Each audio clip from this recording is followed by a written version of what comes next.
All right. It is 6 p.m. and the Community Services Commission meeting is called to order. Good evening and welcome.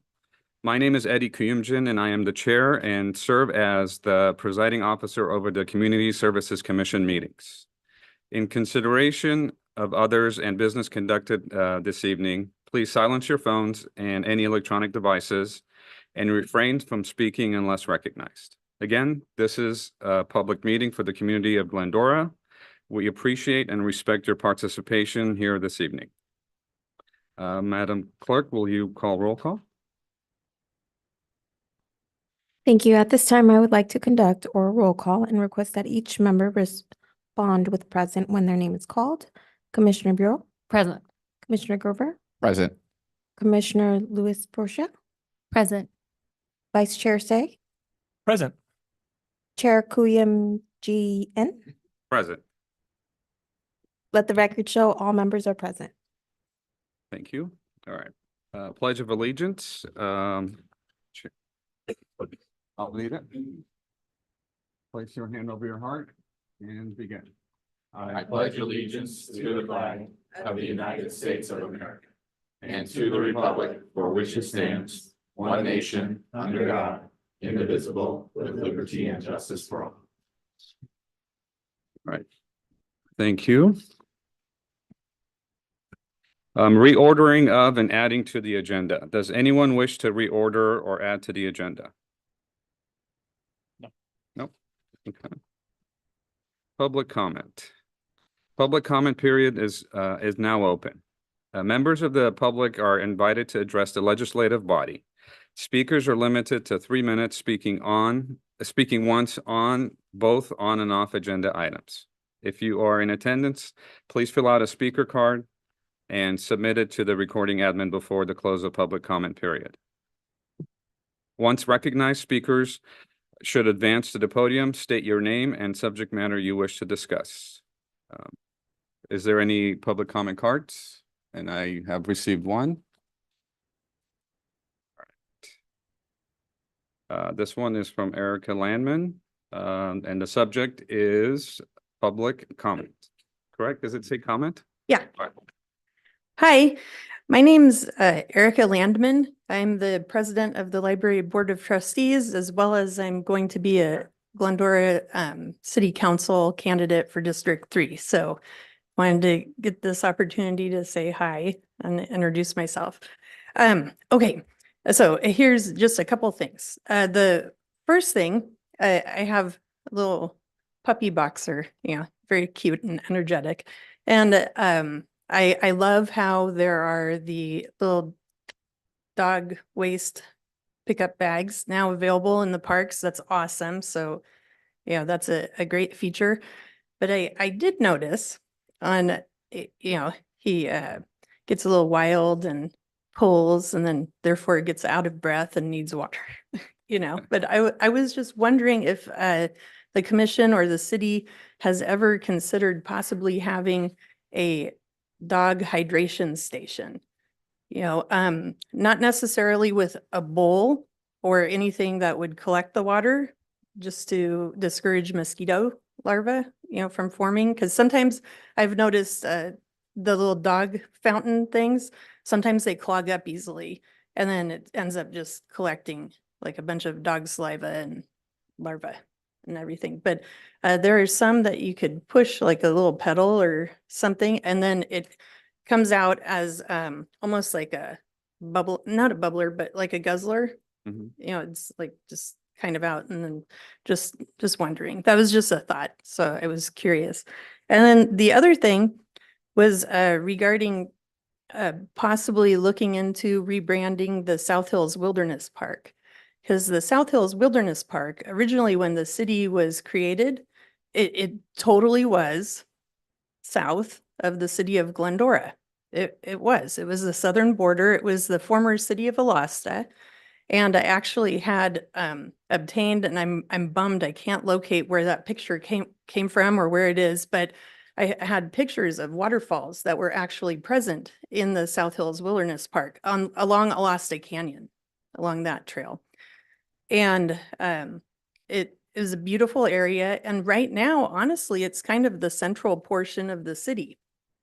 And so I was just curious if that would ever be considered, maybe naming it even back to Alasta, but just a possible, suggestion. And let me know if you need any help or if you need me to speak to people about it or anything, if I could help in any way, because that would be pretty cool.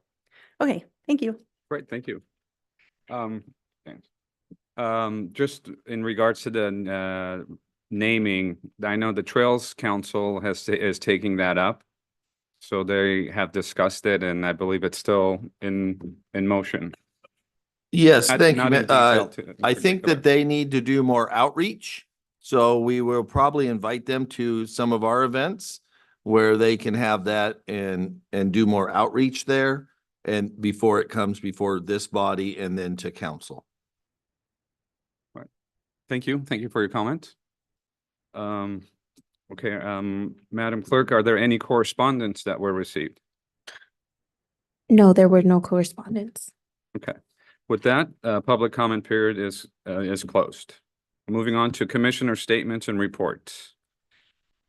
Commissioner Burrow, do you have any comment or reports? I'm trying to remember what's happened since our last meeting. Kid Palooza was fantastic. I know I saw Steve there, and it was our second year being in that format, and it was fantastic. I don't know, I'm sure we'll hear what the final numbers were, but as an attendee, it was great. The kids loved it. We have, some vendors that maybe could go a little faster maybe, but there was some snow cone tears this year, but it's better than pony tears last year. But it was fantastic. It's such a fun start to the summer, and I know the camps and the classes are started and we're all enjoying that. And also I saw you and John. Were you guys I at went. did you go to the LaFetra picnic? Oh, not the LaFetra. Oh, okay. No, to the Um, Palooza. Oh, okay. Yeah, the LaFetra picnic was really fantastic also, and that was really fun. It was beautiful weather, not too hot. And so that was a great celebration of such an iconic kind of touch point for a lot of us in town. So yeah, great start to the summer so far. Thank you. Commissioner Louis Porcher.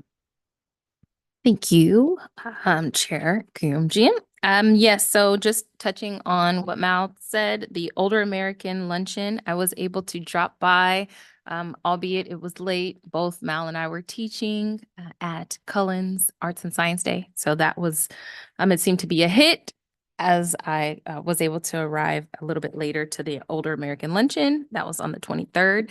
And the LaFetra picnic, I did not get to attend. It was my anniversary. So, but I did see John on the way. So that was that. But otherwise, yes, really excited for the events that have happened. Otherwise, no further commission statements regarding events. Thank you. Commissioner Gerber. Yeah, I did not have a chance to attend the last meeting for the Teens for Glendora before they broke for summer, so I'm not up to wherever that might be. But also refresh my memory, if you would. They are coming to present in September, and that's when the foundation.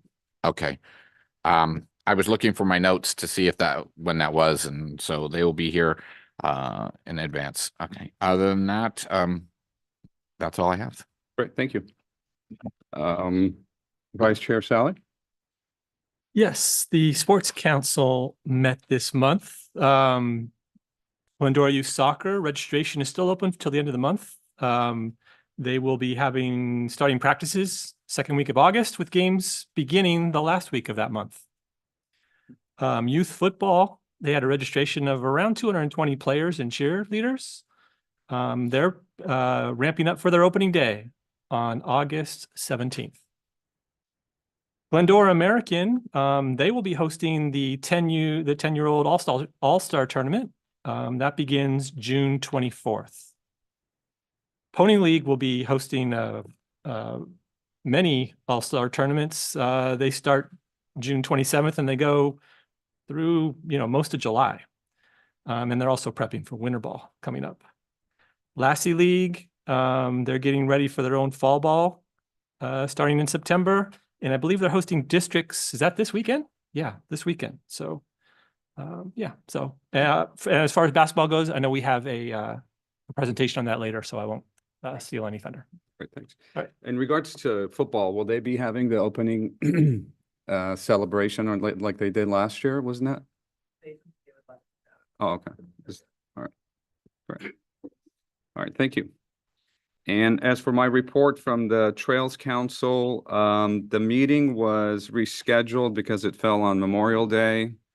And then the dates got in flux. And so there was a light meeting held.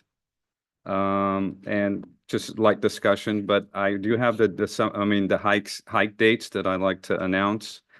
Summer hikes are going to be June 29th at Big Dalton Canyon Trails, July 27th at 8 a.m. All of these are at 8 a.m. at South Hills Wilderness Area, and August 31st, Little Dalton Canyon. And the Tuesday evening hikes led by Mr. Sweeney. The next one is going to be July 9th at 7:30 at Little Dalton Canyon.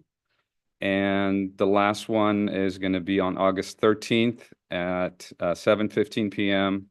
at Big Dalton Canyon Trails. And those are a lot of fun. If you haven't attended, it's a lot of fun with Mr. Sweeney. And that's it for my report. And then moving on to Director reports, Recreation and Human Services Director Johnny Geary. Thank you, Chair and Commission. Classes are up and running. We're in our second week of swim.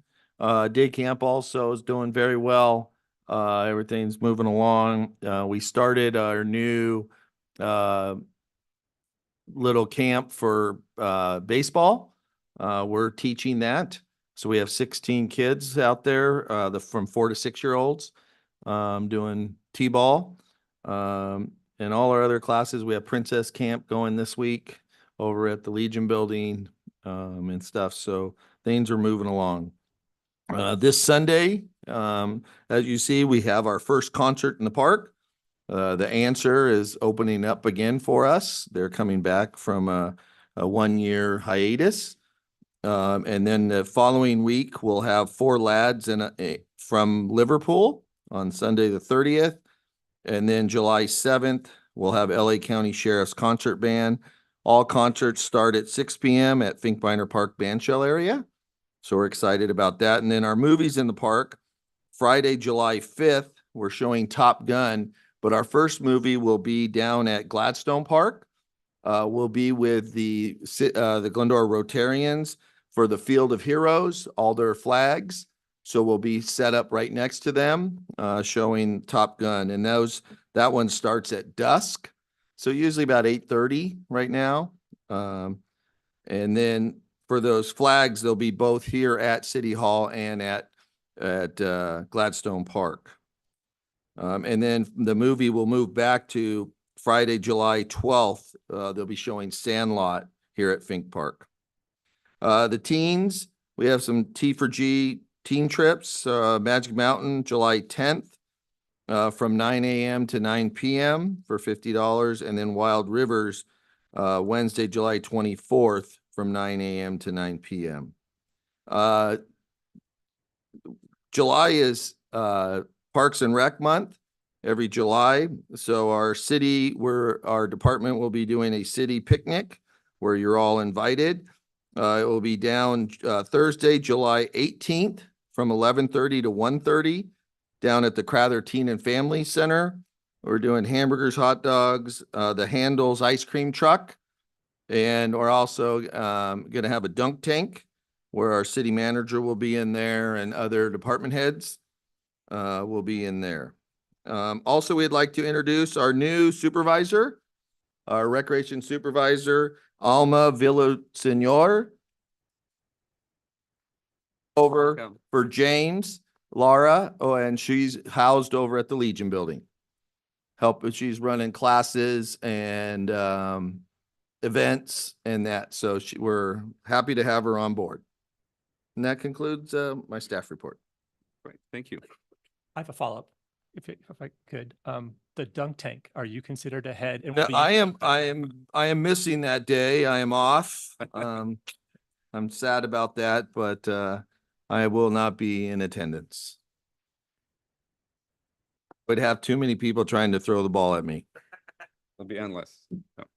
Okay, thank you. Moving on to consent calendar. Items on the consent calendar will be enacted by one motion without individual discussion unless a commissioner has requested it be removed for separate discussion. Does anyone wish to pull or comment on any consent calendar items? All right, no requests have been received. Is there a motion to accept and a second? And done. Motion was made by Louis Porcher, seconded by Commissioner Gerber. I will now conduct a roll call. Commissioner Bureau, Yes. Commissioner Gerber, Yes. Commissioner Louis Porcher, Yes. Vice Chair Sally, Yes. Chair Kuyu G Min. Yes, Motion carries 5-0. it's. Is it, The voting. it didn't electronically- record? Yeah. Oh, you're good. Okay. Okay. Okay. Oh, got it. Okay, moving on to new business. Let's see. Selection of fall 2024 activity guide cover. And here to report is Office Assistant Amanda Seashaw, Seachia to report. Good evening, Chair and Commissioners. Good evening. Tonight, I will be presenting to you the picture options for the cover of the Fall 2024 Activity Guide. You will see each picture individually and then all three together.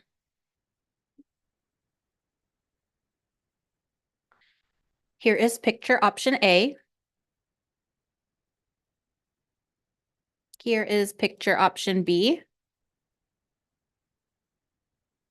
And here is picture option C.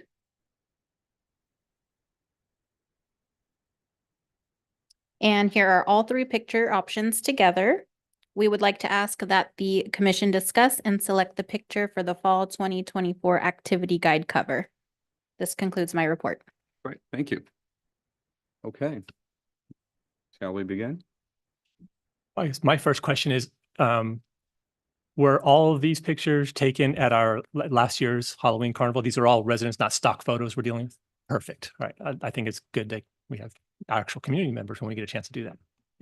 They all look so good. Yeah. I said we print all three and then it's like a collector's edition. Yeah. And it's like, oh, which one did you get? Mhm. Is It's a no. that a no?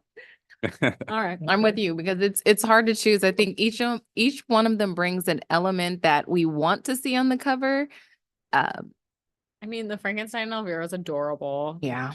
I love that the picture C, we see him holding pumpkins and balloons and it feels all like festival fall like. And then A is just so cute.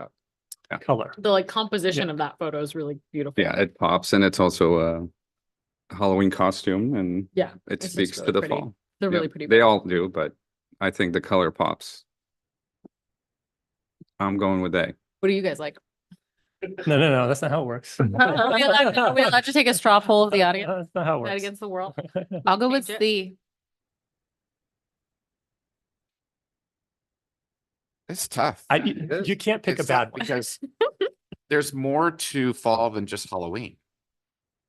You know, But those are, and But we are presented with Mm, only yes. Halloween. yeah, so to me, A doesn't necessarily emulate just Halloween. I mean, yes, it's a Halloween costume, but it also it could be construed something a little bit differently, whereas the other two are identified as such. That's the only thing that I'm leaning towards.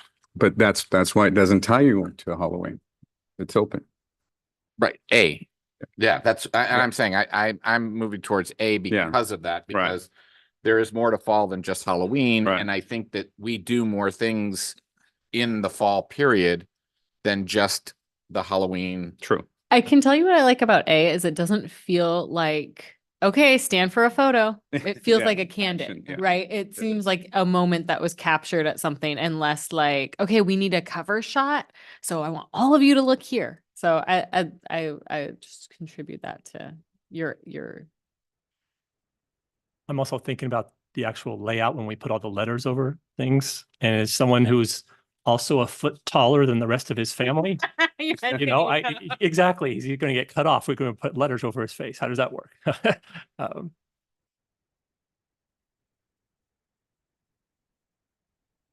But kudos to the staff that took these and selected these, because I think all three of them are wonderful options. Can you imagine not knowing? Yeah, Like that's- you were like, sure, you can use my photo for whatever. A year passes and then like you get the mail and you're like, you're the cover.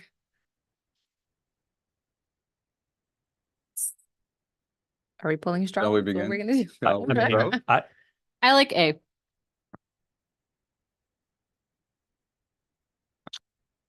I'll make a motion for A.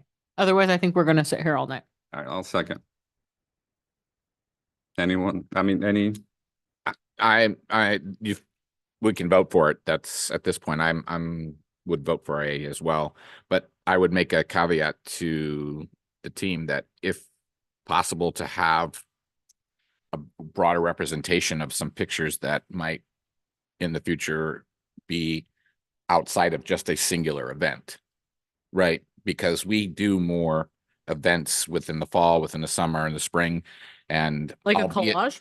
Yeah, just something that gives us a little bit of a representation more of what happens, whereas unless there is a Bench. a method behind the madness. Panda's report, it did state in that staff report what we have upcoming. So we already have planned for fall of 2025 to highlight the Pumpkin Festival in which the city's taking over. So we try to have a guideline of what's coming up. We're already planning what we're doing for summer of 2025, so we can start taking pictures for that now. It is, as Mr.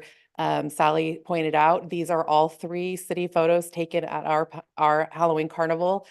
Picture A is actually taken by a part-time recreation leader that lives here in town. He's no longer with us. He's in college. But he also took the cover that you guys currently have for the summer activity guide. And Bromero tapped into his talent, said, use your camera and go take pictures at events. And so if you decide to go with picture A, then he would have two covers back to back. So we do, if you look at your staff report, it was listed out, what we have listed for fall 2025, winter, spring 2025. We try to forecast almost 2 years in advance because we need to consciously make an effort to get photos when all of a sudden we need to have covers. Yeah. So It's to give you a little bit of, well, a kudos to background. him because it's a like beautifully composed candid, which is really hard to do. Yeah. You know, and not have light poles coming out of shoulders or a power line coming out of a guy's head, like the composition of that one. And you can tell it's an event with like all the people behind her. It was really well done.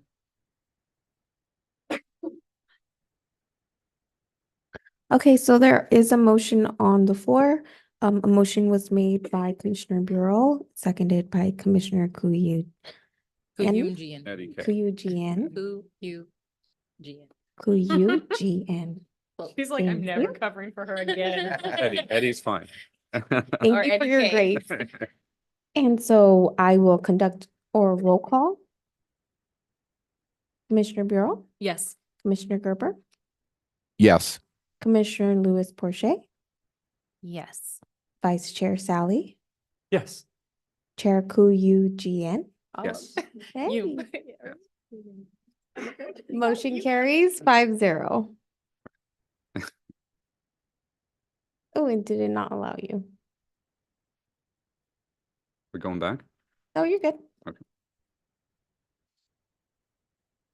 Okay, moving on to item Recreation Summer Special Event. And here to report is Recreation Manager, Ms. Annie Warner. good evening, Chair and Commission.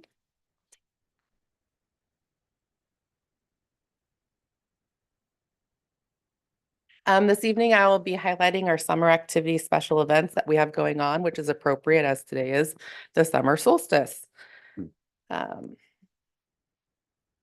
Okay, we're going to kick it off with Kid Palooza, as it was mentioned earlier. That was held on Friday, June 7th at Finkbeiner Park. It was from 5 to 8, and kids aging from ages from 2 to 12 enjoyed carnival rides, inflatables, bubbles, laser tag, a rock wall, petting zoo, while parents could enjoy the DJ that we had. Our final numbers did meet our expectations. We were hoping to sell over 500 wristbands, and I want to say we were at like 536. So plus all their parents and grandparents, I would estimate anywhere between 1,000 and 1,500 participants there that evening. It was a lovely evening, great weather. So it was a great way to kick off the summer. Okay. Next, we have our summer concerts in the park. As our director mentions, we'll be kicking off this Sunday, June 23rd, with The Answer. They'll continue to run this 7 consecutive Sundays all the way through August 4th. They'll be taking place at the Larry R. Glenn Memorial Bandshell from 6 to 8 p.m.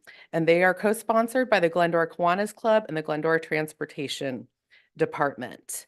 There are a variety of bands, everywhere from tribute bands, the LA County Sheriff's Concert Band, Kings of 88, tribute to piano player, Smoking Cobras, Taylor Swift tribute band, and the Dreamboats. Next up is our summer movies in the park. We are co-sponsored by the Glendora Rotary Club and are having a special patriotic showing of Top Gun on Friday, July 5th in collaboration with the Field of Heroes at Gladstone Park.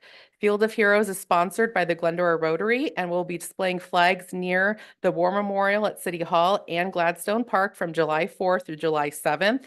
And they will be having a ceremony held on July 6th at 11 a.m. commemorating all of those who served in the military. After the July 5th movie at Gladstone Park, all remaining movies will be held at Finkbeiner Park at the Bandshell in the West Oak Grove, concluding on August 9th. Movies will begin at sundown with pre-activity starting at 6 p.m. Movies featured this year will be The Sandlot, Trolls, Little Giants, Migration, and Paw Patrol. This year, to entice moviegoers, we are partnering with local sports organizations, classes to invite those participants out. The Sandlot, we will invite both American National Little League and Lassie League. Little Giants is in partnership with Junior All-American Football and Cheer, and their teams will be out there. Migration will be a dirt camp night where the counselors will come and we'll invite all of the campers to wear their dirt camp shirt, and we'll have a unique pre-activity for them to do. And then lastly, Paw Patrol will be in partnership with the Glendora Police Department for their police night out, and they'll have their booths and their canine sugar out there. So we're hoping that will entice people to come out to the movies in the park. Let's see. Next is our, I think I skipped one.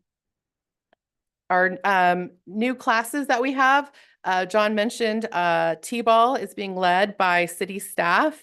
It was discontinued in the summer of 2012, and we decided to bring it back. We do have 16 participants.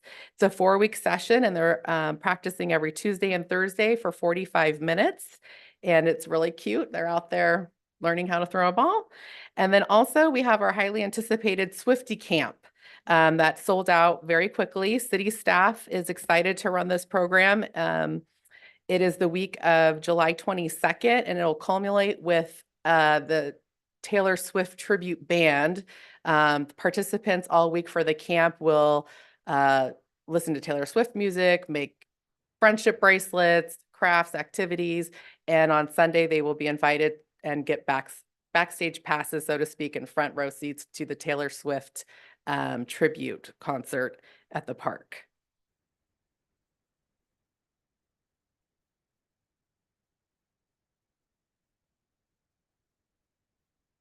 Dirt camp. Summer Dirt Camp is back for its 73rd year, and this summer did not disappoint. I know most of our residents eagerly await the activity guide as well as the first day of online registration to enroll their campers. They are in their second week. It's going well, and they will enjoy some of the many old traditions that we have, and will enjoy some new ones as well this summer.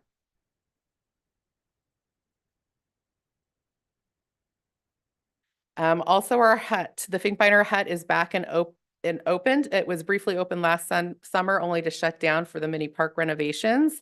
It will be open 7 days a week from 10 a.m. to 4 p.m. It has a ping pong table, carom game, sports balls, and various crafts and activities for parks users to enjoy.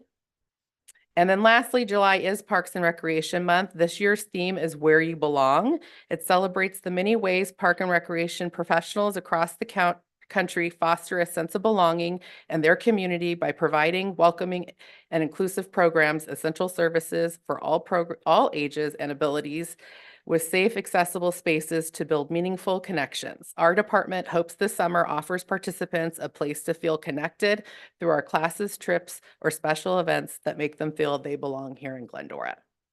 Thank you, and I'm available for any questions.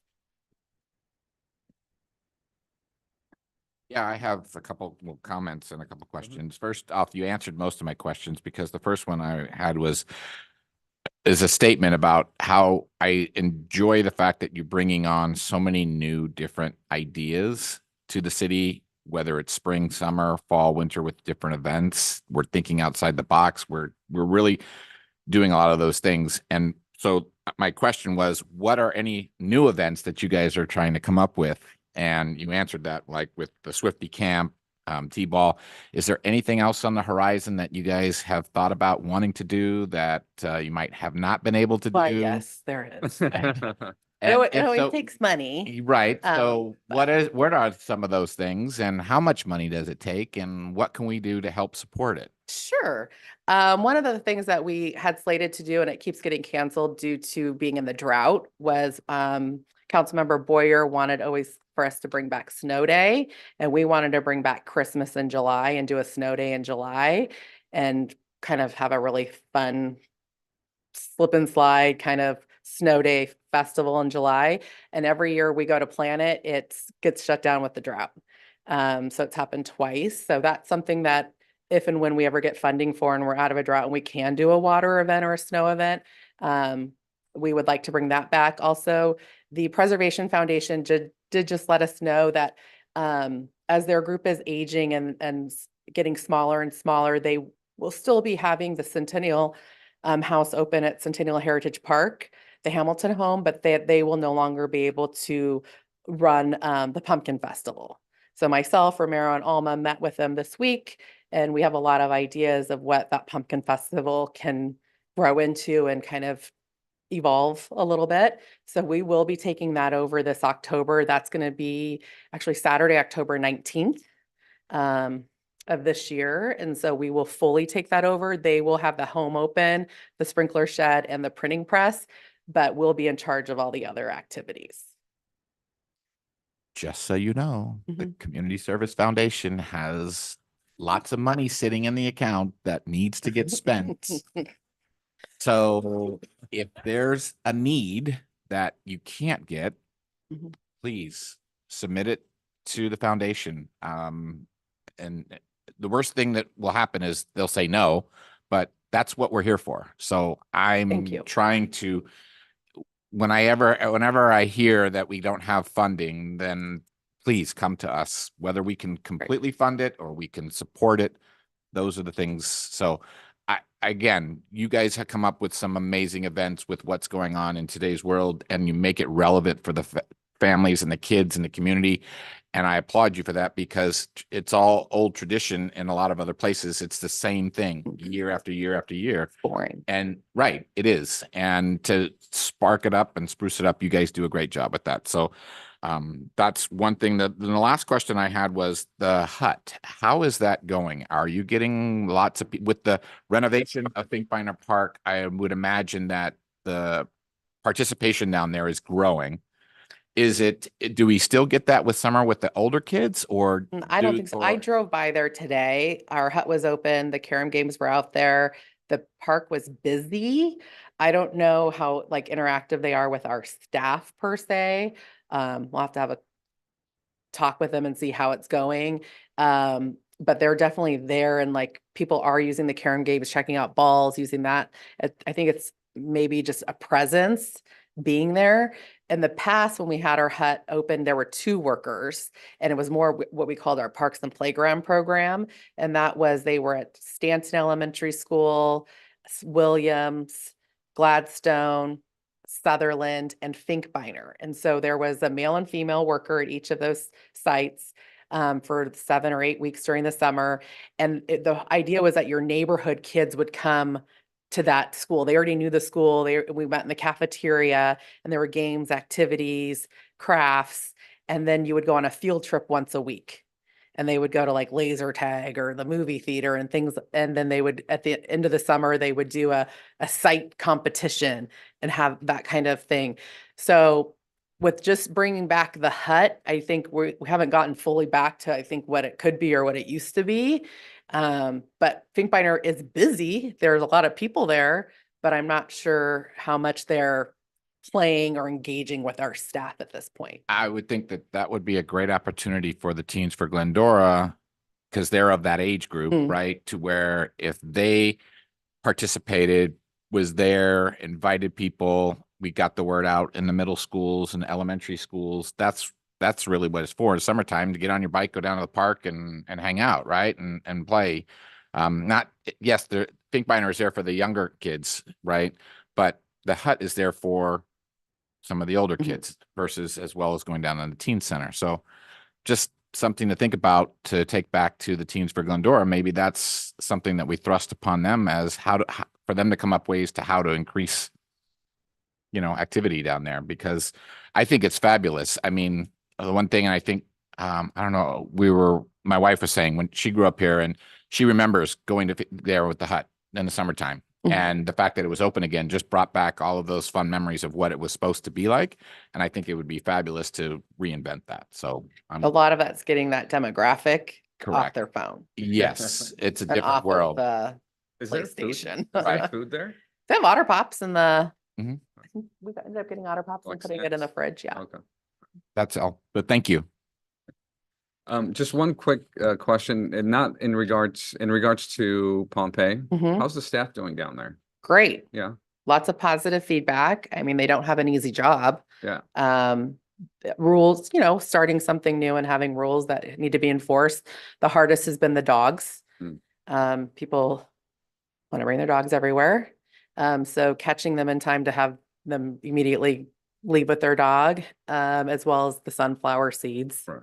That's still It's still an issue, especially when we're hosting tournaments and outside teams coming from all over after the tournaments. We're finding where those people were next, if they were on the third baseline or right by their dugout, there's just a pile of sunflower seeds and our staff is then meticulously trying to pick everything up. Also last weekend, there was silly string all over the place, confetti. And so when you invite outside users, they don't care for the park the same way right. we do. And so as much as we would love to host tournaments, we need to make sure the people coming are treating our facility nice. I was just gonna say, if you're gonna come, you're gonna put a $5,000 deposit for a cleanup. I'm using a round number. No, but yeah, Yeah. this is cleanup fee. you leave it the way you find it. But it's Otherwise you- our youth leagues hosting it. So then a lot of it falls on our youth leagues board, that they need to be enforcing it. And if you want to host, then you need to be Absolutely. present and enforcing rules, as uncomfortable as that is. We only have 1 or 2 staff there. Sometimes it's only 1. Sometimes when it's really busy, it's 2. That's a big complex. They can't be everywhere at all times. So when we host these events or just in general, we need assistance from those leadership on the youth leagues to help enforce the rules. I know. I think that's something that at the meeting that, We whether have it's Steve discussed or us, it many times they at Sports need- Council. Yeah, they need to understand that it's Mhm. And it's new, it's Absolutely. Hard. But to your point, it's like we've provided such a beautiful environment And keep it for that which way. to use. If we don't keep it up in 5 years from now, it's not going to be what it is today.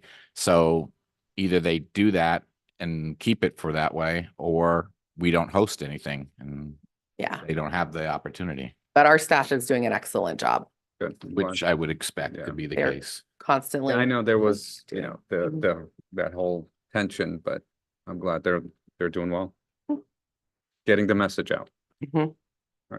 Great. Thank you for your report. Oh, Oh, sorry. I thought we were done. Yeah, No, I'm sorry. okay. I just have some, not just my feedback, but other feedback also. So Kid Palooza, everyone loved it. I still think it's the best value you can get for $15 because your kids can just play. More vendors or vendors that can handle a larger capacity. Yes. I will say it was the best Kona ice I've ever had. And I've been to the North Shore. It was incredible, but No. it took about an hour and a half. Yes. And then there were several people who were in line and then they were like, oh, well, we ran out of ice. They're like, what do you mean you ran out of ice? But anyway, so that was the only thing that I heard people being like a little grumbly about. And then dirt camp release forms first day. A lot of people emailed them and then they're like, oh, well, we didn't get it. They So emailed probably after 8:30 a.m. or Well, they I emailed, email. I replied back to William on Thursday. And then I got there and they're like, oh, we don't Okay. have it. And I was like, well, it's a good thing I brought it in the car. But then other parents, so Oh. I thought like that might happen, right? But other parents of like little ones, there's one mom that Jake's friends with, and it was a little like, well, they don't have the form, but I'm supposed to put the kid on the bus to go up the mountain. Like there was a little, like it just, it created a little tension on that first day where they were like, so that's my only, like, as someone kind of looking Uh-huh. in on it, that is like a little bump at the beginning. Okay. But I don't know how it went this week. That was literally day one Okay. so. We hosted for the second time the parent night for Dirt Camp. Last year it was very well attended and we collected a lot of forms. This year it was not as well attended. I'm thinking next year we'll market it as first time. So Okay, see, hopefully I the didn't even people- get an email about it happening It was, again. it So I went don't on in a know. ActiveNet blast and it was Okay, for oh, parent noticed. night. It was Okay. on June 7th. June 7th. On a okay. Thursday night. And a lot of times I can understand a lot of parents reach out and like, we've been coming for 5 years. Like, do we? Yeah. Okay, no, not for you.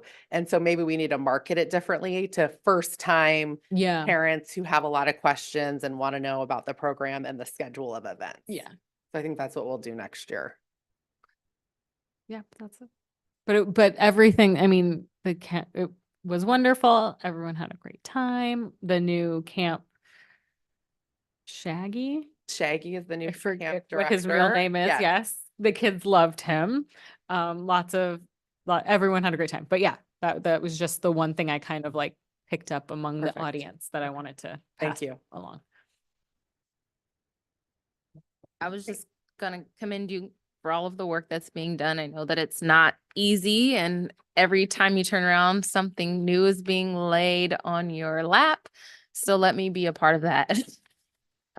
I would love, love, love. I'm glad that you asked the question about what other things, that you guys want to do, because I like that. I want to know how we can support you in front of council or other groups where we can advocate for more funding, not just from private orgs or other foundations, but maybe there's a way that we can collectively use our voices to help to increase that pool. And if you know of the who we should be doing that to, if you could share that with us, because that would be something I'm more than happy to do. Well, I would say, John will concur with this. Our council has been incredibly supportive. Our budget has tripled, more than tripled in the last 4 years.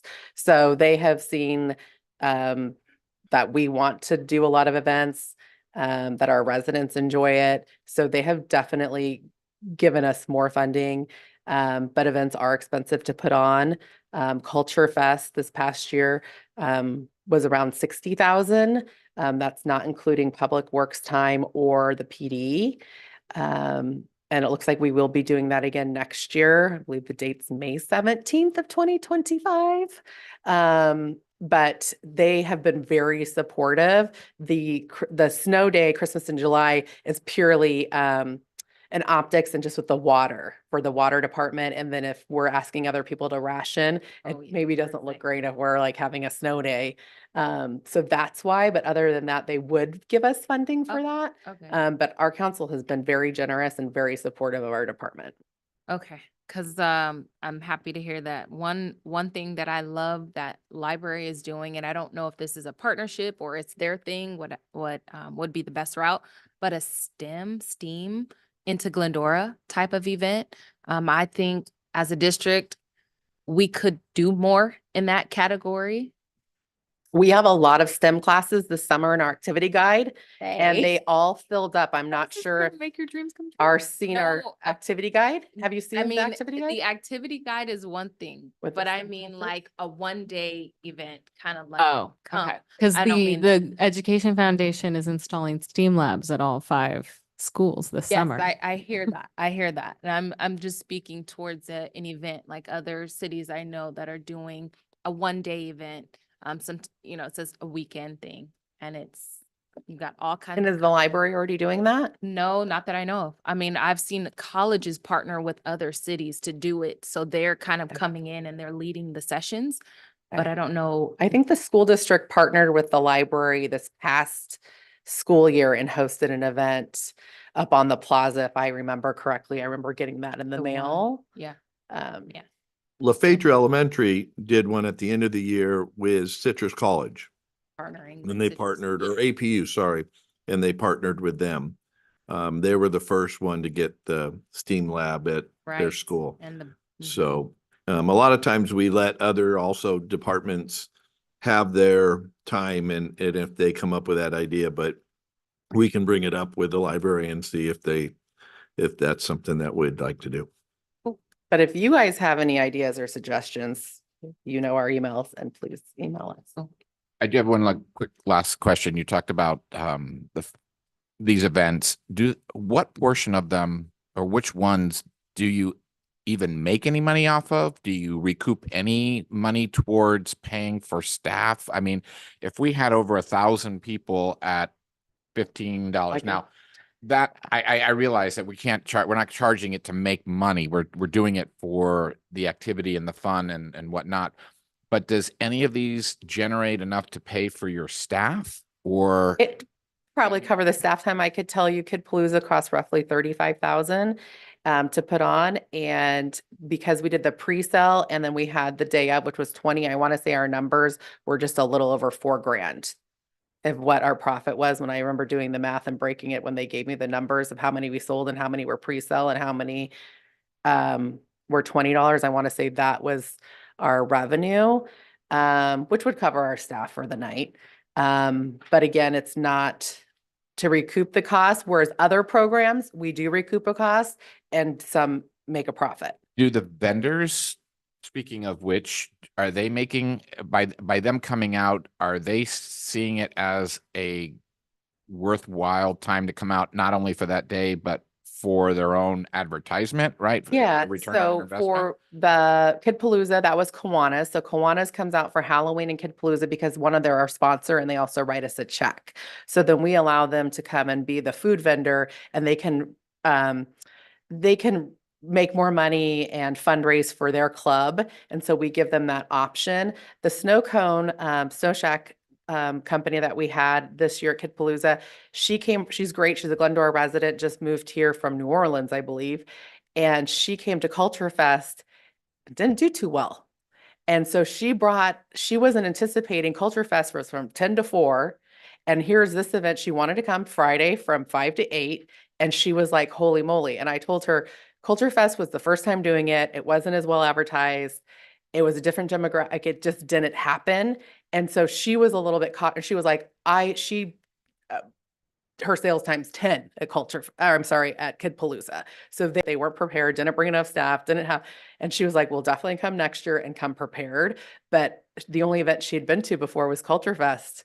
And that was just like, a person here, a person there. She wasn't slammed like she was at Kid Palooza. But yes, she would like to come out. And then many of them then give back donation. No, it's great. Again, Culture Fest was another example of something that was absolutely new and exciting and fun. And again, first time out, you figure it out, Yeah. right? Mhm. But those are the things that I enjoy, the fact that this is what the city does, and it is such an eclectic thing that you guys come up with. So We have a Keep- great staff, keep lots of do- good keep ideas. doing it. Keep bringing on the new stuff because it just keeps the city more relevant. So Great, thank Um, you. Nothing to add, just congratulations and thank you for all you do. just Ms. Warner, just real quick.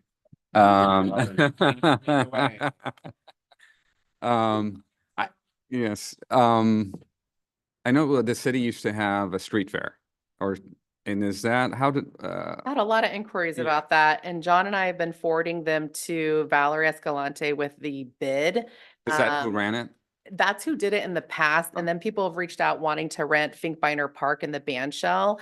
We are not open to that because we have a lot of park rentals in the band shell, traffic, unloading, loading, and to have something there, every Sunday morning or, on a weekday, I just don't think it would really impact our park at that Well, location. not just the park, but I mean, it used to be downtown, correct? They Yeah, used so to that shut would be down. the bid. Right, okay, that would be business the bid, improvement. okay. But then people, once they kind of were thinking, oh, where else could we go? Right, Then they okay. were looking at our Oh, park locations. got And then somebody even reached out to Gladstone Park, if they wanted it at Gladstone. But our parks are heavily used. People enjoy doing the picnic rentals and free play. And so we have not entertained the idea of having a, farmer's market at one of our park locations.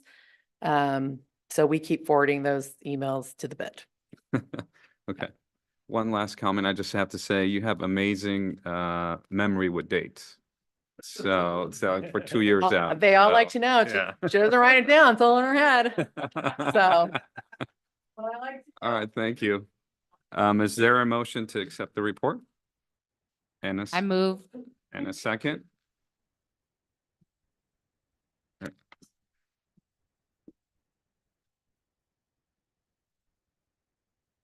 I will now conduct oral roll call. And we have a motion made by Commissioner Louis Borche and Commissioner Vice Chair Sally. Commissioner Bureau, Yes. Commissioner Gerber, yes. Commissioner Louis Borche, Yes. Vice Chair Sally, Yes. Chair Kuyum Jian. Yes, Motion carries 5-0. thank you. All right, moving on. Glendora Youth Basketball recap for season 2024. And here to present is Recreation Supervisor Romero Valderrama. Yeah. Ramiro. Good evening, Honorable Chair and members of the Community Services Commission. I'm pleased to present on Glendora's Youth Basketball 2024 recap. Let's get into it. A little background, our league is a 9-week league, 10 games in those 9 weeks. So we do have one weekday game. Games are on Saturdays. Our season ran January 6th through March 2nd. Games were all played at 3 locations, the Teen Center, Sandburg, and Goddard Middle School. So recreation staff, training. So I'm a part of an organization, or actually a lot of us are part of an organization called SMAF. We hosted the second training in as many years. We do a basketball training where we actually invite recreation staff from all surrounding cities. So we had about 200 recreation staff at the Teen Center, about 15 different agencies. And it's actually the great thing about this training, it's led by other recreation professionals. So people like myself who have sat behind a desk doing the scoreboard training, scorekeeping training, and we also do conflict resolution because, the games get heated and it's important for our staff to be able to just understand on how to manage the situation. Obviously, things can get out of hand. So that's where obviously I come in and play, but it's a great training. We always get great feedback and we're just getting more and more participants every year. Staff are just from other cities just rave about it and will send all their staff, especially when it's the first year. And this year we had a lot of new staff members, so the training was great for them to learn. And they're talking to other people. And obviously, our basketball program is run differently than Duarte and Pomona. So, but they get to interact with them and kind of get stories. So the trainings have been great, and we do plan on doing it again next year. Just a little bit of breakdown on our divisions. We have 7 divisions. Our kinder division, which is a co-ed. Little Tykes division, which is 1st and 2nd grade, co-ed as well. Our Pee Wee division, 3rd and 4th grade. National divisions, our boys division. Nationals also boys division, 5th and 6th. American boys, 7th to 8th grade. And then we have our Atlantic girls division, which is 3rd grade through 5th grade. And our Pacific division girls, which are 6th through 8th. We had a lot of well, actually I get into it next. Let's go into the next one. We had 838 participants in our league. This is one of the highest numbers we've had, I think, ever. It's really high numbers. We had 82 teams, and really kind of looking at it, we had over 1,500 volunteer hours with coaches, and which is really the main thing with our league. We need those volunteer coaches, which provide, 82 teams. I don't have 82 staff members to coach each team. So again, thank you to all the volunteers who came out, and obviously they make the league special as well. So league positives, we had high registration numbers. That's good. People like our league. People are coming back. Officials, we got nothing. We got really good feedback on our officials. They are doing a great job. It's their 2nd year with us. I think they're just getting better and better, really understanding, and especially what we get a lot of good feedback is in our little divisions, like Little Tykes, where they kind of explain to them, they'll stop the game, explain to them what they're doing wrong, which is what we want to do, is develop the kids. And so they want to come back and not, oh, I got a foul, and they feel like they did something wrong. Explain to them what they did wrong and how they could do better. Competitive divisions, I thought this year for the most part, they were balanced. It wasn't really top heavy. I thought, a team that started off 5-0 and, went on a 2-3 game losing streak, which is great. That means there's competition. And really, I thought it came down to coaching. A lot of it came down to coaching. I thought the talent was pretty even. It was coaching and obviously putting the kids in the right situations to succeed. But I thought it was really balanced this year. And just overall good feedback where parents have talked about it. They all like to come to me and tell me, the good, the bad, the ugly, and obviously the positive, and which we like. We got a lot of good positive feedback regarding our staff members being out there, which that makes me happy. That makes them, they are the face of the city. They are the ones there every Saturday. So I love that when they're telling us that our staff are doing good, and I do remind them, we're a team, so it's definitely run through all of us. It's not just one of us. And so we sent 3 teams to the annual SMAF tournament. The SMAF tournament was held for the boys division was in Azusa. They have 2 gyms, and then the girls divisions were actually held here in Glendora. So our boys national team won 1st place. Will Vest was our head coach for that team for the 2nd year. They won two years in a row. So good job, Will. Our Americans boys team, they won 1st place this year. Last year, we feel like they got a raw deal. They played the team that ended up winning in the 1st round, but we're glad that they were able to come back. And one thing I do like to, or would like to say is we beat Pasadena in both those.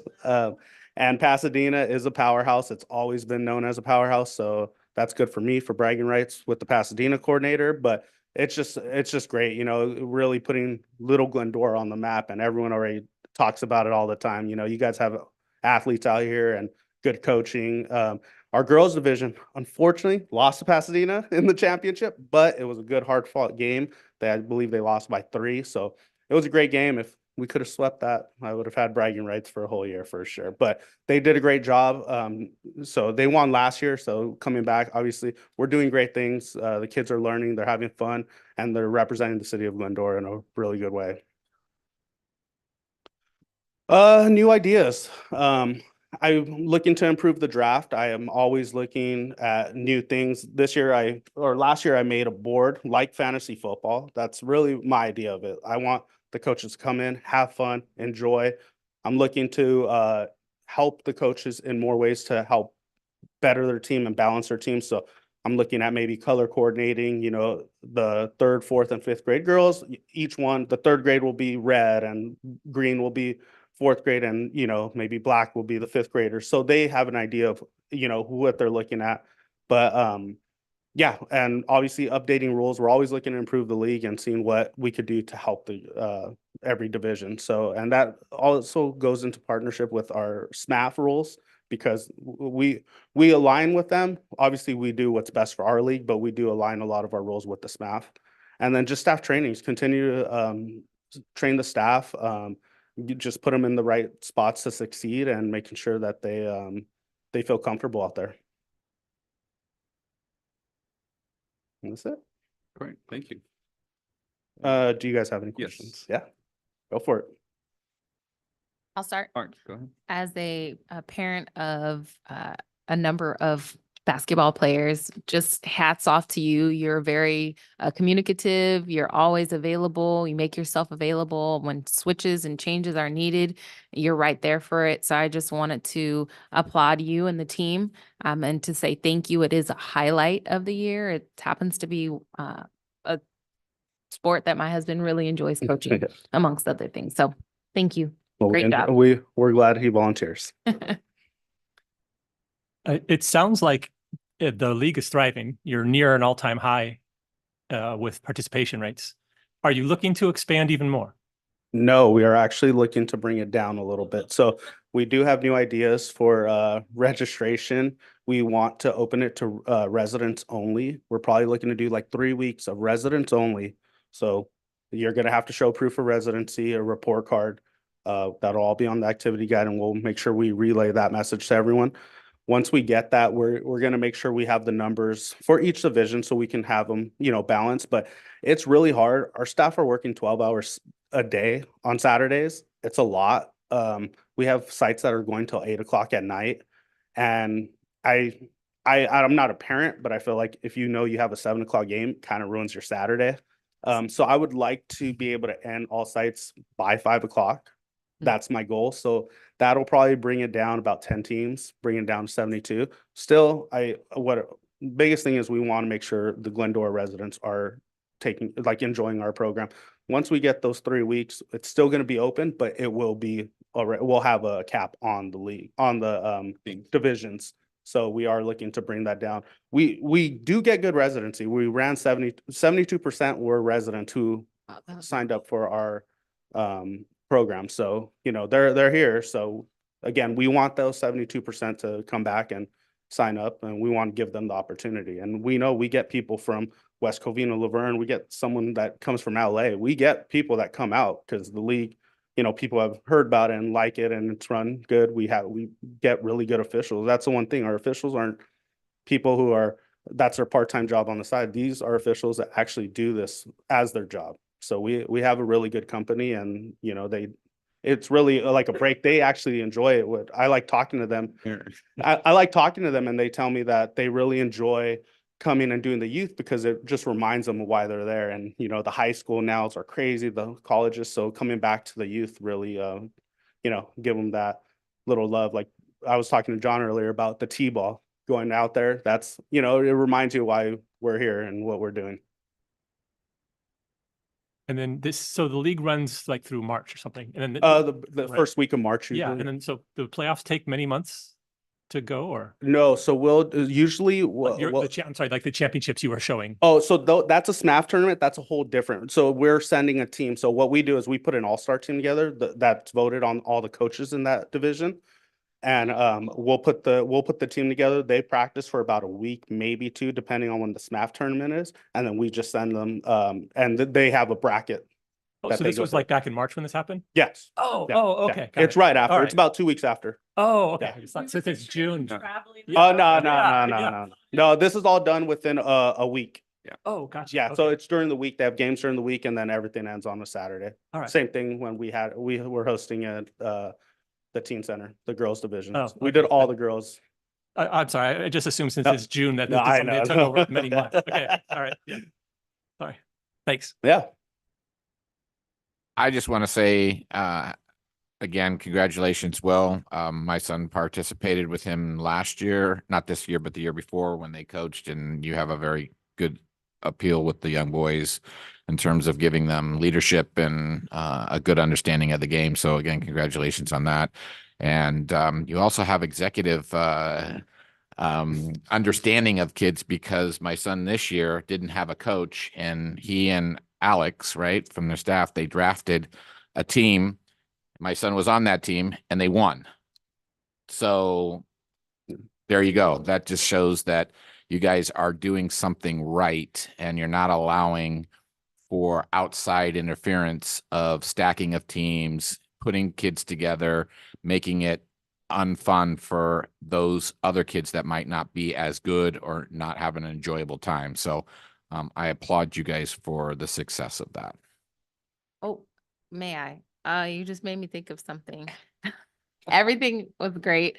There are some parents that get a little bit feisty. And so maybe we can even as you're training those that participate, the conflict resolution, having some people maybe planted in the audience to kind of support that. Cause I think it, as over time, it gets a little bit more nasty. And this past year there was some nasty. So Yeah. that was one thing. I know you addressed that, but the other thing was any chance of playing at the high school, any chance of using the gym? Not at all, huh? They practice a lot on Saturdays.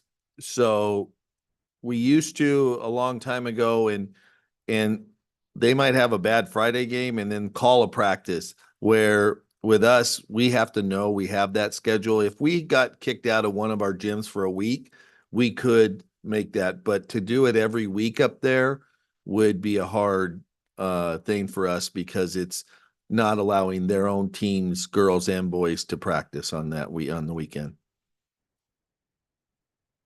Yes. They use our gyms a lot. Like, Plus volleyball. yes, Sure. yeah. Sunday games? No. No, well, right now we're trying to run it all on a Saturday. Yeah, we tried to stay away from the Sunday due to church and stuff. We've always Family has time. that. I can say it's scheduling soccer for many years. We put a handful of games on Friday nights, and that seemed to go over well. Well, the one thing we did do is in our kinder division, that is actually played on a Friday night, which has helped. So those are 8 teams. That's the max we could take, really. And because the games are going side by side, and that's actually reffed by the staff. So that's nice and interaction, but that's taking 8 of those, 82 teams, and still we are at capacity. So we want to bring that down. Again, 12-hour shifts. It takes about 14 staff members to run a Saturday league. So it's a lot. And if someone calls out, that's the hard part. When someone calls out, they're sick, an accident happens, covering 12 hours is not easy, so I would like to bring it down where they're only working about 6 hours, where we can, okay, maybe they do want to stay for that 12, but we do want to, make sure that we're controlling it a little bit, and we can still run a very successful league and a fun league and competitive. Couple things. Yeah. This is definitely the highlight of our family, All right. or at least mine. All right. And they'll go along with it. So it was a great season. Thank you. I mean, it was the first time that I participated in the draft, Mhm. and so that was a lot of fun. So next, I'm already planning for next year. There you go. Bring your snacks. Yes. But I mean, you've answered some of the questions. One was the percentage of outside versus in city versus out city. The other one was officials. It's the same company you're going to use Same next year. company. Yep. The other thing is playoffs. Is there any way to do like the top 4 play each other, and then the winners from that play for the championship? So Like 1 and 4, 2 and 3. instead of Yeah. the knockout. Yeah. We like to give everyone a chance to Well- have, but it's something, I could look at. I have no problem. Again, I'm always open to ideas and looking Yeah. at it. It's just, The thing is now, what if 4 and 5 are But again, tied? that's according to their record, obviously, Mhm. so, But I mean, yeah, it's, yeah, but if they're tied, yeah. then a lot of things go into it. The fifth place can be mad. It's like the NCAA, right? They're anyone who makes the bowl games. There's always people that are Right. mad, right? So, yeah, maybe So- we'll create our own NCAA tournament. Or Glendora tournament. Yeah. Yes, Okay, Right. Commissioner Scott. yes. The other, Oh, yeah. Oh, well, yeah, and all this would definitely have to be right, within Yes. that 9 weeks Right. because we have that time crunch of baseball, last everything starting right we're after. willing to do it. That's on why a- that's could why do we're it on a doing weekend. we're doing 10 games in 9 weeks is because we are on a Right. time crunch. I know. Because I would love to do 10 Saturdays. That would be awesome. The other thing is, I want to say kudos, amazing job to Will and the music. The kids love Yes. the music. Yeah. They really, that was just pumped them up. Yes, Yeah. William has a passion for Yes. basketball, That was and as great. you The guys kids can loved it, see, especially the morning. he's getting in great there. with the kids, and I know the team, the All-Star team was already asking him to coach the American All-Star team next year. Yeah.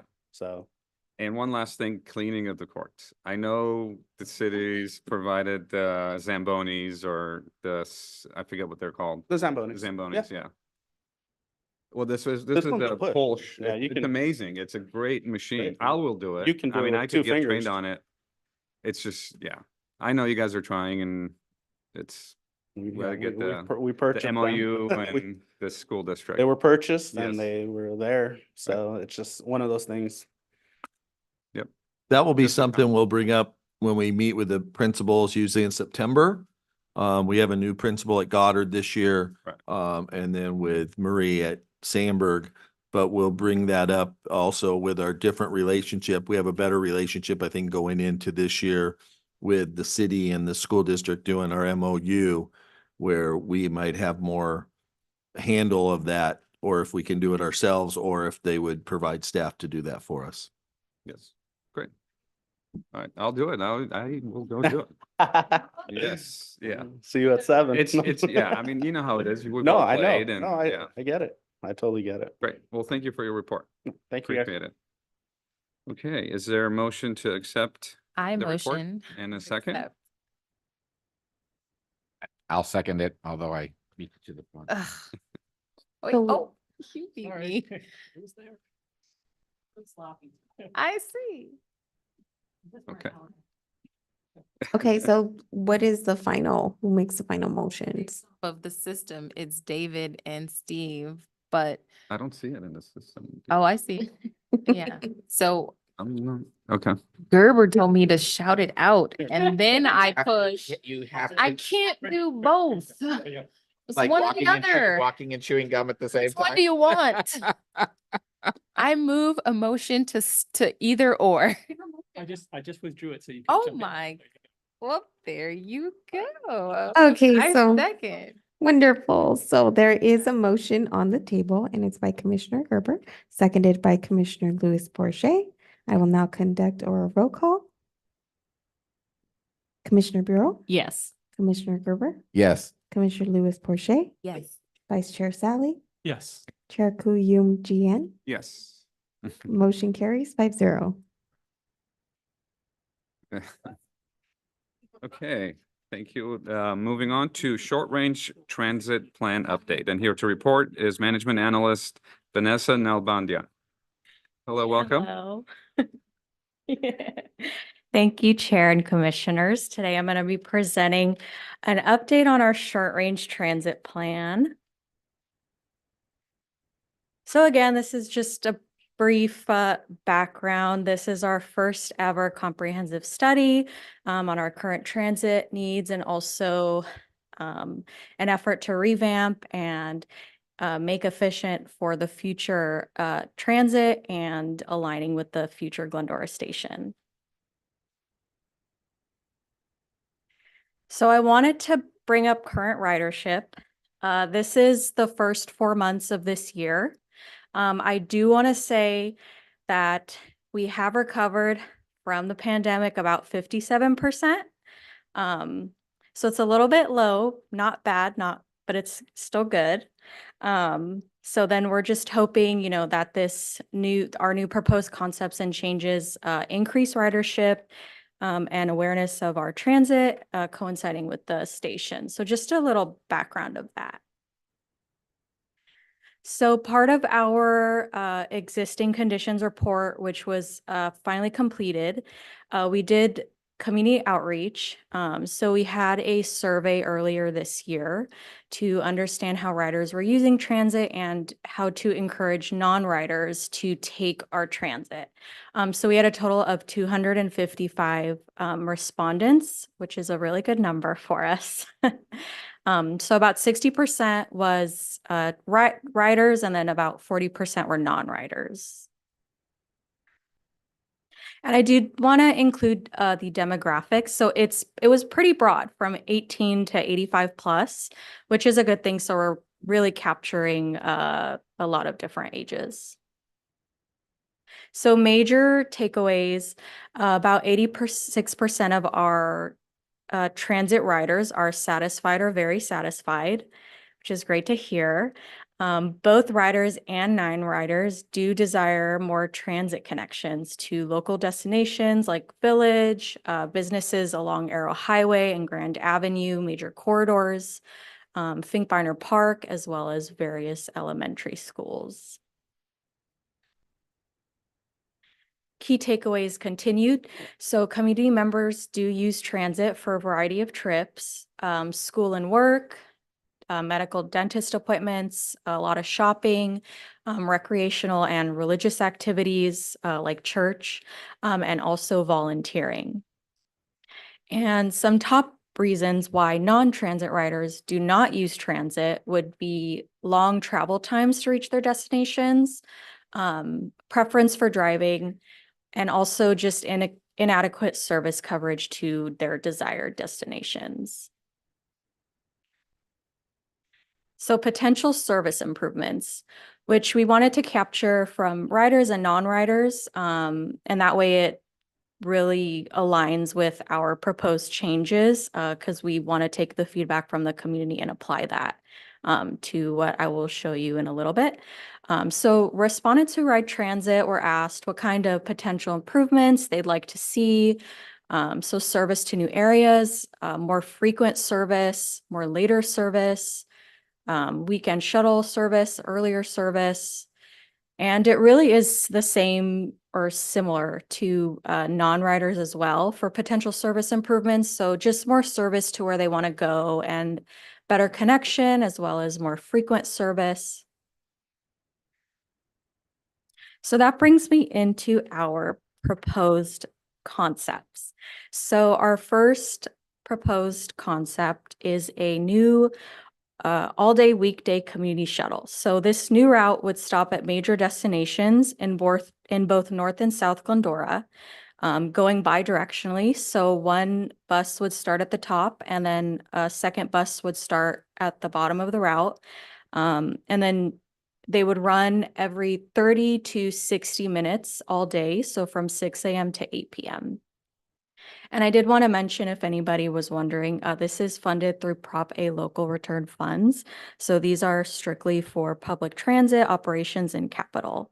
And staff is currently working to identify associated costs, which will have those figures in our draft final plan of different scenarios that we'll be proposing. Oh, and I'm sorry.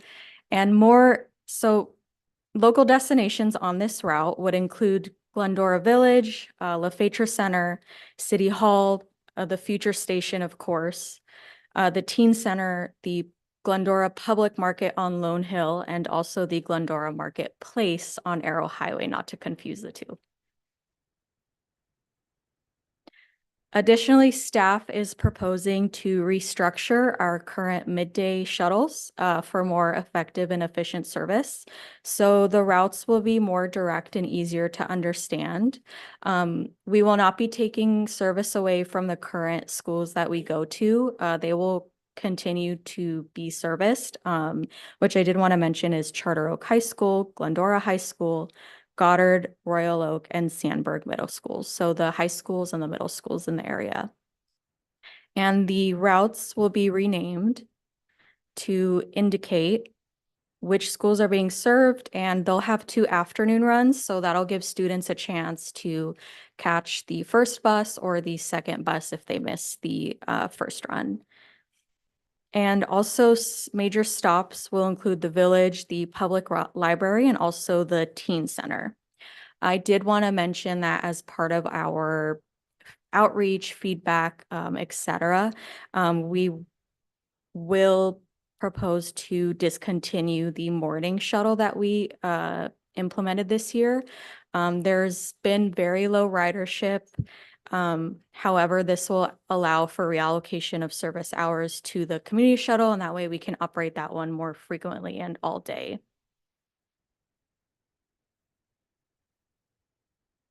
And that is my report. I'm happy to take questions from everybody.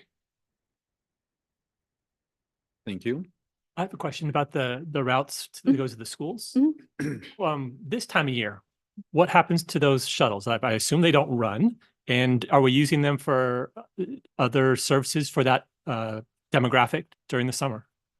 So when school ends, we cease our shuttles and then it resumes during the school year. The shuttles that we use for school, they're used also for like fixed route or our dial-a-ride services. So they remain in use, reallocated, of course, to our dial-a-ride. We did have a few years back, I would like to say like 4 or 5+ years, this was before me. We did have like a summer student kind of shuttle. However, we discontinued that due to very low ridership. And also part of the survey, yes and no, people have expressed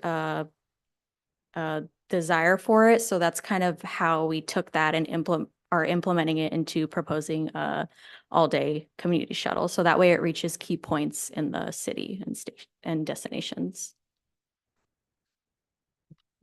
With the all-day community shuttle, I showed it like, for example, say it's going down Grand.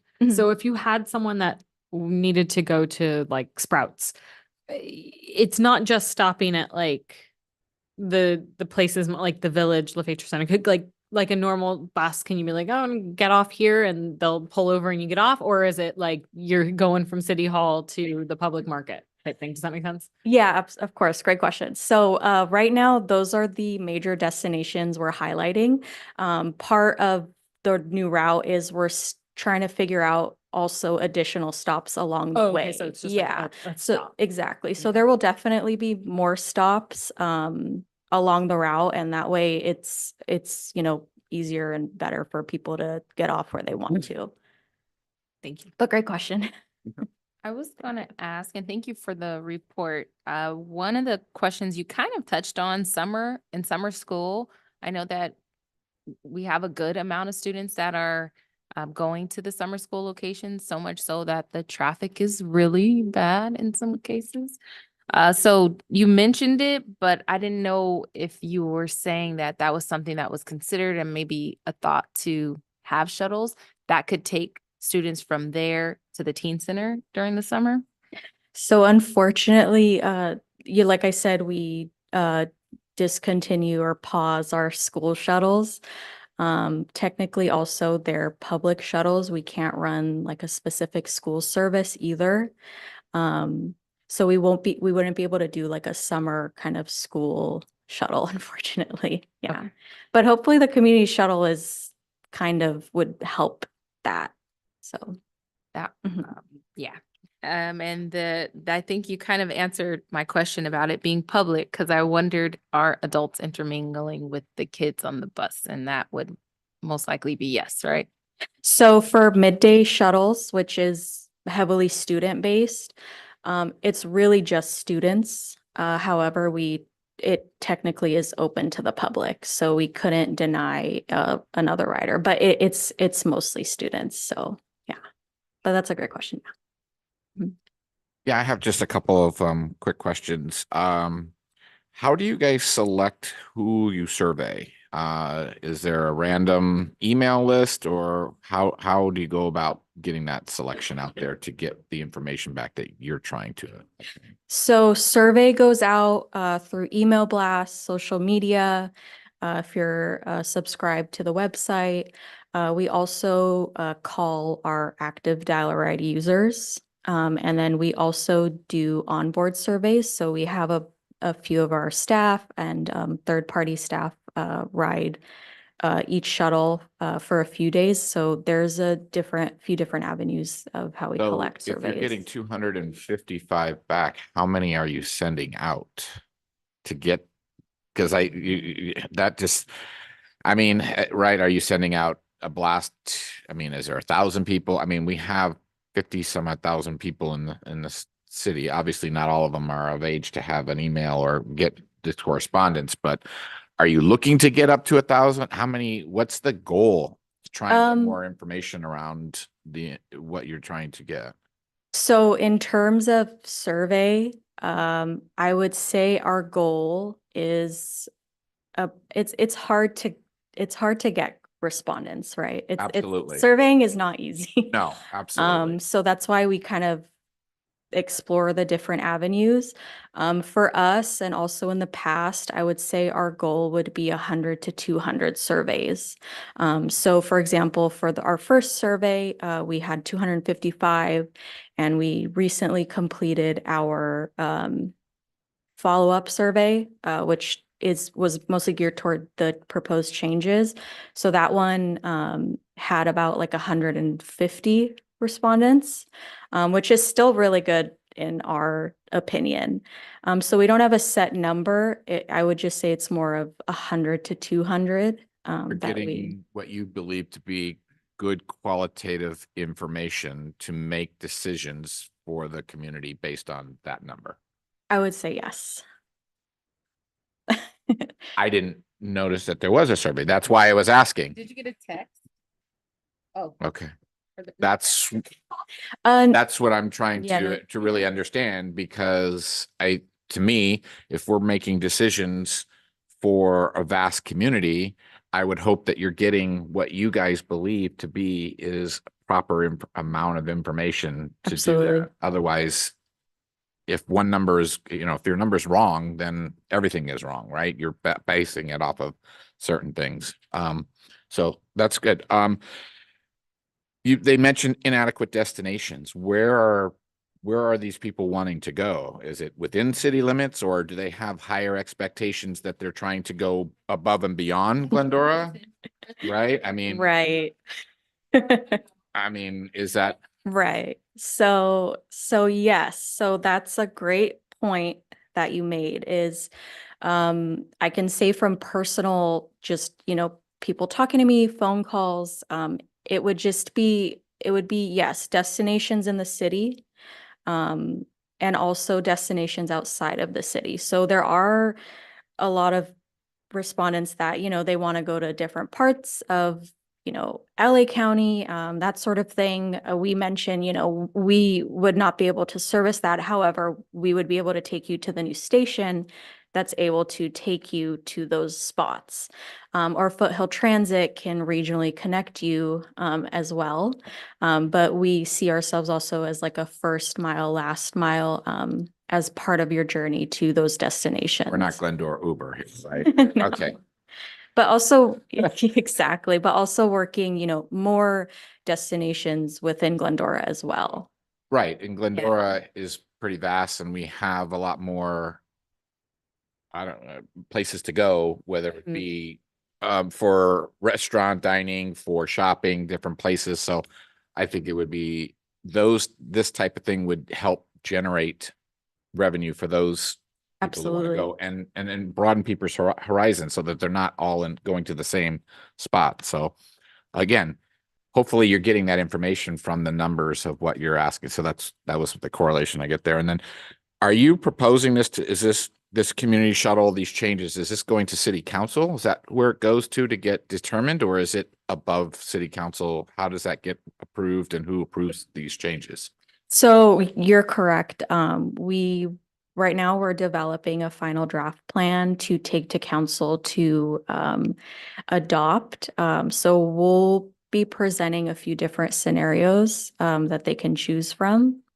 But ultimately, yes, they'll be So making it's that the city decision. council that is making the decisions for what is, what you guys are trying to ascertain. Correct. Okay. What, real quick, I missed this. What's the cost? So Of a- right now, we're still developing costs. We're looking at a few different scenarios of just remaining cost neutral, operating within the, funds we operate with now.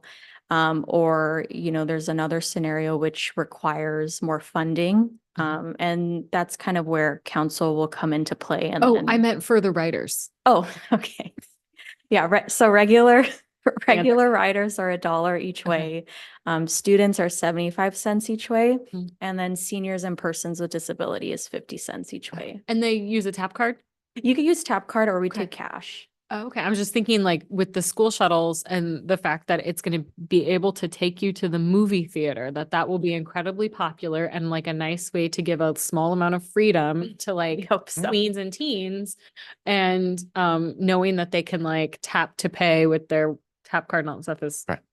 That's really good.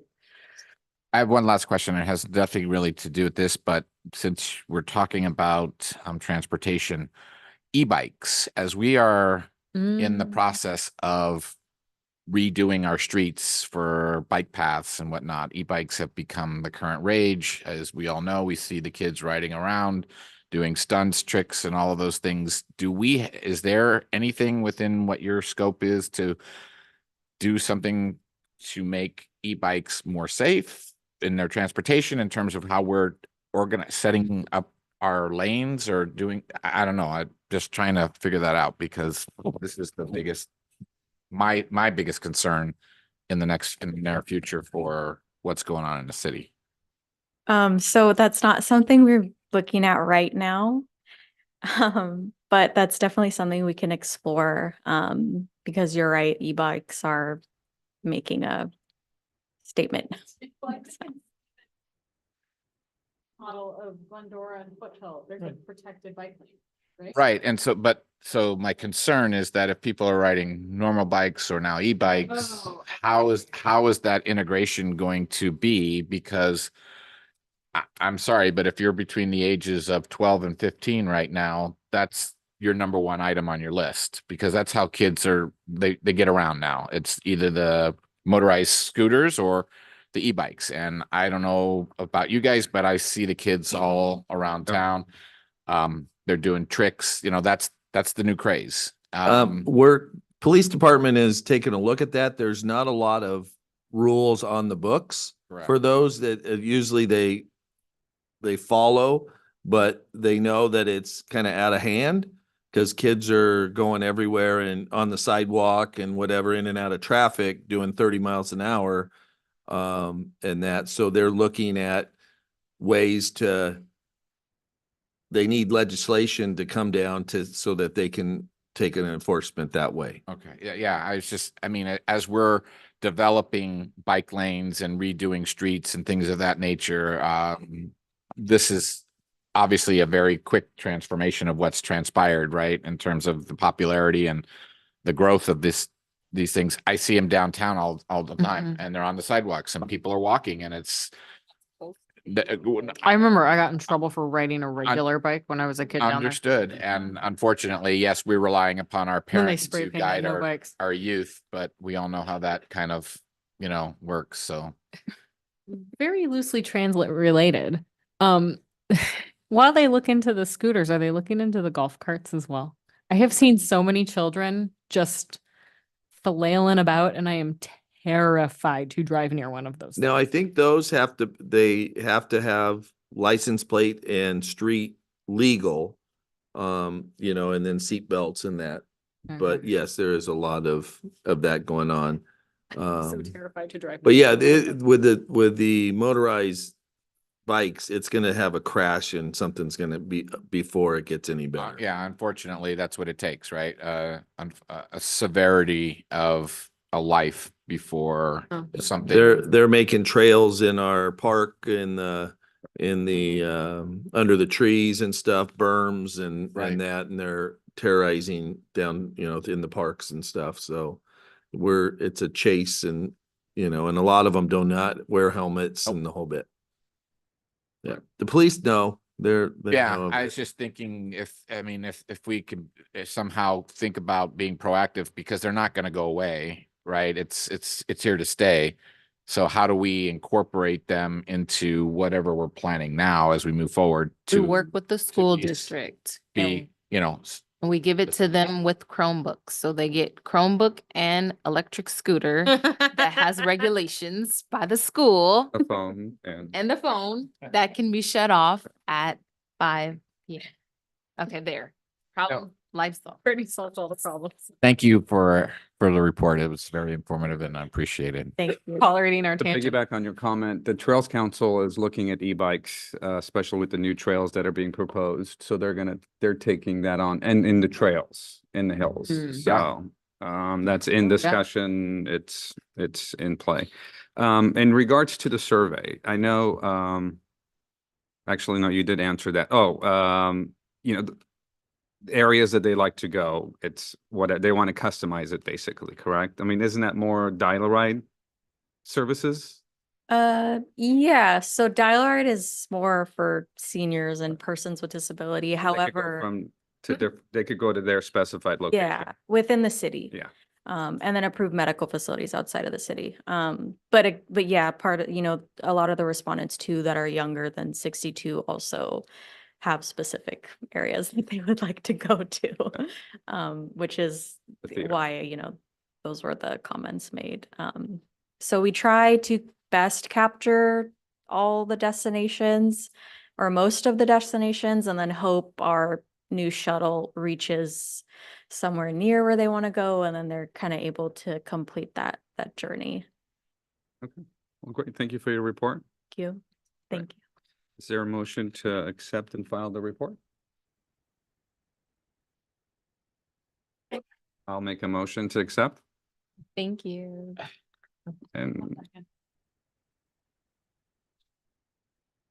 Where is it? Okay, so we have a motion made by Chair Kuyum Jian and then seconded by Commissioner Bureau. I now conduct oral roll call. Commissioner Bureau, Yes. Commissioner Gerber, Yes. Commissioner Louis Porcher, Yes. Vice Chair Sally, Yes. Chair Kuyum Jian. Yes. Motion carries 5-0. Thank you. Okay, trails update and budget report. And here to report is Recreation Manager, Will. Right. Good evening, Chair and Commission. I'll be providing an update on the Trails Council and some of our activities we've been undertaking. All right. So for the budget, the Trails Council has been very pleased with the $27,500 that they've been allocated. It's really given them a lot of opportunities to explore different possibilities for maintaining the trails and also providing some new ideas. Some of the major expenditures that were undertaken this fiscal year were contract trail maintenance. So as you all know, there's the Trails Days that take place twice a year. Once at the South Hills Wilderness area and then also at the Big Dalton Canyon Wilderness area. But even when they get a lot of volunteers, because it's only 3 hours in one day, a lot of times they're not able to kind of service every single trail in that area. So this new budget or larger budget rather, kind of gives them an opportunity to get some of those other trails worked on that they may not necessarily get to on those Trails Days. And another really important part of those days are having the proper equipment to be able to maintain the trails. So another major expenditure was a purchase of some new electric weed trimmers.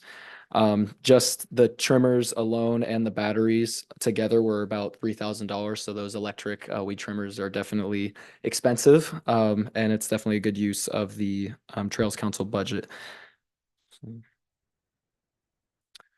All right, and so for some of the future expenses that we've kind of already begun, but are also coming up. So new trailhead signage. I just included some pictures of some of the new ones that we got recently. Not only with the signage, but what the Trails Council is also looking to do is in certain areas where the posts themselves have either been removed or damaged, looking to try and replace some of those posts. That way, signage that used to be there in the past could be put back up. Also, again, as we mentioned, one of the things that the Trails Council is now looking to do with this budget is to be able to continue contracting out some of that trail maintenance. That way, throughout the year, residents can enjoy hiking on the trails without having to worry about an excess amount of overgrowth. And I've actually been in communication with Mariposa, who does a lot of contract services around our city now. And they were actually just able to finish up the South Hills Wilderness area yesterday. So just in time kind of for all the summer activities to begin. And a little bit. All right, the next Trails Day coming up is going to be on November 2nd of this fall. I believe that's going to be for the Big Dalton Canyon Wilderness area. And as Chair Kuyumjian had brought up earlier about the summer hikes, I kind of highlighted them here as well. They'll be going through the Run Meacham and Coulter Pine Trails, South Hills, the Little Dalton Canyon and Big Dalton Canyon, as well as the Lower Monroe Motorway. I haven't participated in those Saturday and Tuesday hikes as of yet, but I do frequently hike a lot of the trails in our city. And sometimes surprising that a lot of Glendora residents have never hiked them themselves. And it's very great to hike. And also with having Mr. Sweeney lead them, he has a lot of knowledge about the history of our trails in our city. So it's definitely something that is worth attending.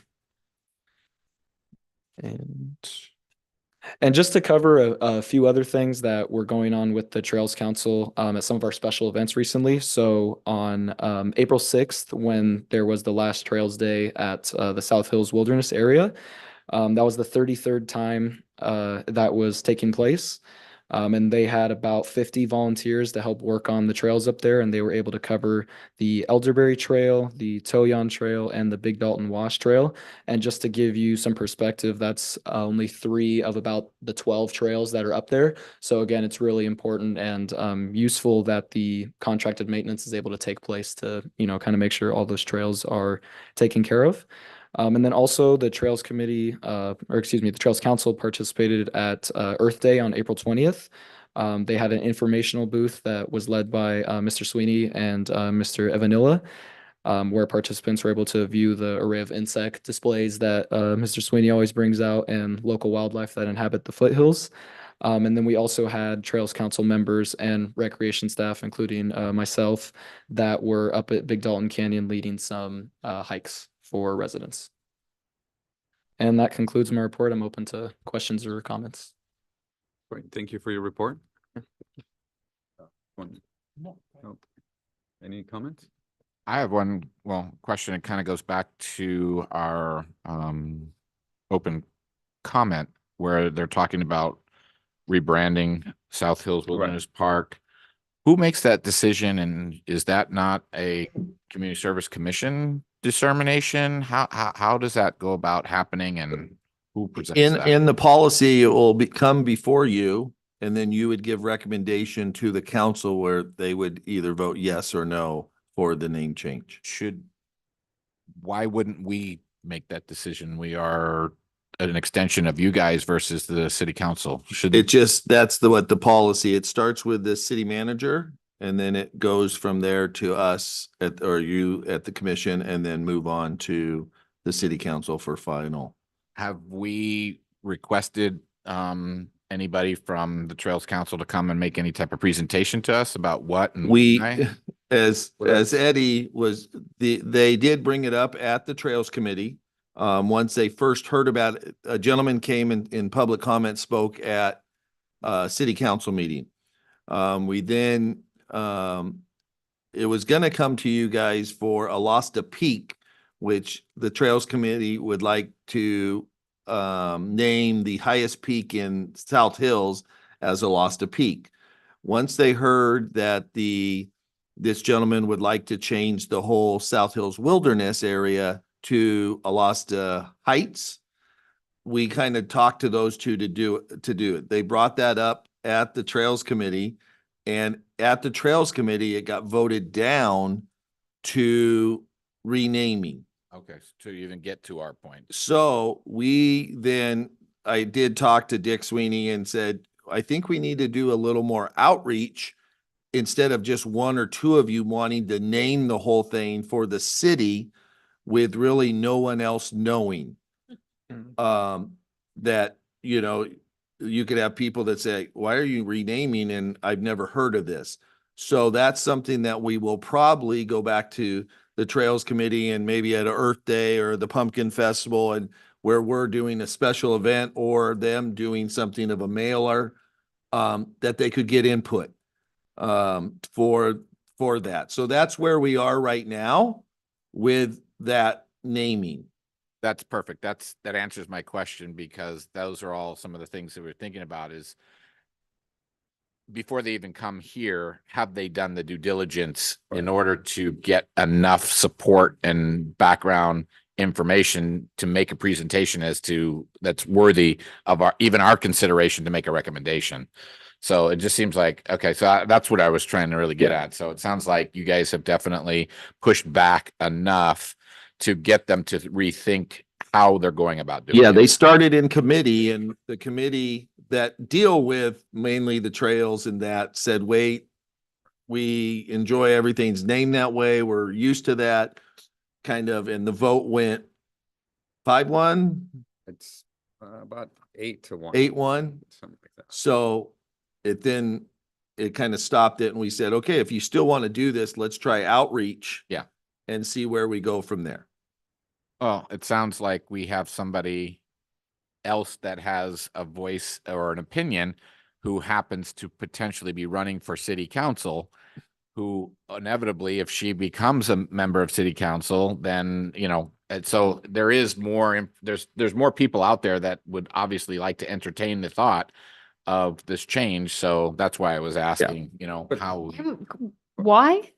Was there That's- something that ticked this off that So- it's not offensive to anyone, I don't think, right? So just to provide some more perspective on that. So initially within the Trails Council, Dick Sweeney had proposed the idea of just naming one of the highest points, Alasta Peak, and it was a section of South Hills that had yet to be named.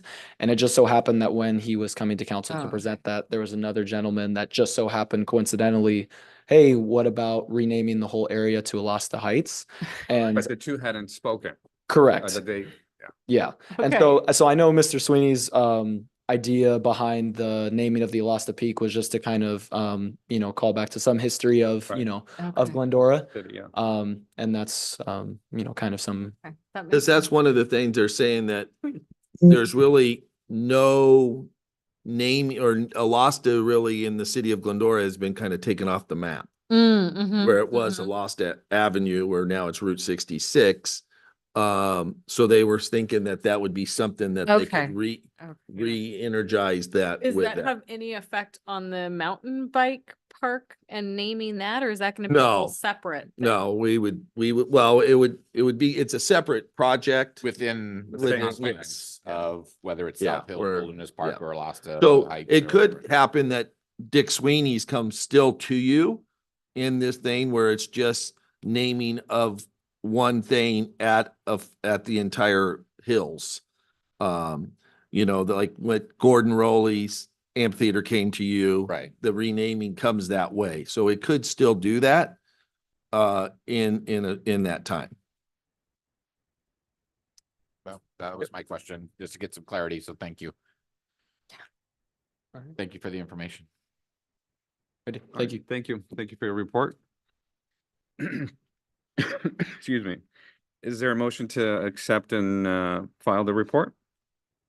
Motion. I move to accept. I make a motion to accept. I'll second it. Okay, so we have a motion made by Chair Kuyum Jian, and seconded by Vice Chair Sally. I will now conduct a roll call. Commissioner Bureau, Yes. Commissioner Gerber, Yes. Commissioner Lewis Porche, Yes. Vice Chair Sally, Yes. Chair Kuyum Jian. Yes. Motion carries 5-0. Thank you. Okay, now commission and staff closing comments. Commissioner Lewis Porche, any closing comments? Thank you. This past month has been pretty packed with events. We've had, well, since the last time we met, we've had graduations. So just wishing a congratulations to all of our younger, all the way up to high school and college level graduates this past month and carrying on into this month as well. Happy belated Father's Day to the fathers that are here. We salute you and appreciate your role in the family. Yesterday was Juneteenth. So that was a celebration of the independence of African Americans in 1865. And then we are coming into the next month of July with lots going on, lots of summer things happening on the horizon. Hopefully people are getting out and getting their vacations going. So just want to say thank you for all the work that's being done. I did like this new 6 o'clock time, but I also realized 6 really means like 5:30. So, you got to get going, and I'm glad that you made it, Mal. I'm glad that you made it. We're happy that you're here. And I got all the candy at my station, so I've been pretty happy. Oh, maybe you have some down there, but pretty happy. But otherwise, excellent updates today. Annie was on the hot seat, transportation, or but it was good and a nice meaty meeting. And to thank you all for being here. Ramiro, of course. Great, That's it. thank you. Passed on. We'll go down the line. Mr. Commissioner Gerber? The only thing I have, Brittany just kind of summed everything up. Looking forward to the summer and all the events. Last meeting, we had 2 proposals. One was to change the time, which we did. The other was to eliminate potential meetings. Was there ever an issue, a concern, or what has transpired with that? Yes, so on this next council meeting, the council voted okay for the 6 o'clock, but wanted more discussion regarding the change. So Megan will be making a report on the meeting on Tuesday for the discussion and provide direction to staff. We're going to show them our 6-month schedule, which is really 7 meetings, and then our regular 12-month schedule, which is really 10 meetings, and explain to them and then see what they would like to do to give us more direction on that. So we'll know more after Tuesday, but you are all invited to come and you can speak on a public comment or just be in the audience also. That was where I was going next. So, okay. So based on that, there's nothing further that we need to do within our meeting in terms of communication amongst ourselves or amongst with yourselves in terms of going forward with that. No, council just wanted to get clarification, and Megan wrote up about the bylaws and, from other cities, we were working on that. And then agendas, and our always behind it was that in 9 meetings, there's 1 or 2 meetings that we get 1 or 2 agenda items, and it's very hard for us to compile stuff.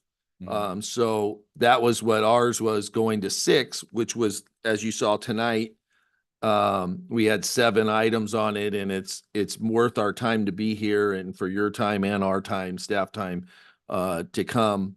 And it was more of trying to do that. And so, but either way. Do you need any or all of us to be there to That help is support? completely up to up to you guys. Just wanting to make sure that we're all on the same page here. Just to tag along with that, I know that part of the issue is not having enough agenda items. And I think one thing that as a group, I think we'll benefit from is knowing what things we can add or got like some suggestive guidance about what things we can add to a meeting that would make it more of an opportunity for us to pour in as well. I think that a lot of the meetings are amazing. We get updates from the community, and I want to hesitate on if it's a good time to, I want to dig into that. So I think an opportunity to learn more about how we can make our meetings more meaty and involving our thoughts. Are you getting to scope, like how Yeah. to broaden the scope? I think what you're saying. Well, yeah, and we can have a workshop where you guys can say what you feel like you would like to bring up as in events, activities. We can do that at any time. Okay. You know, to get your input. So it's not always receive and file.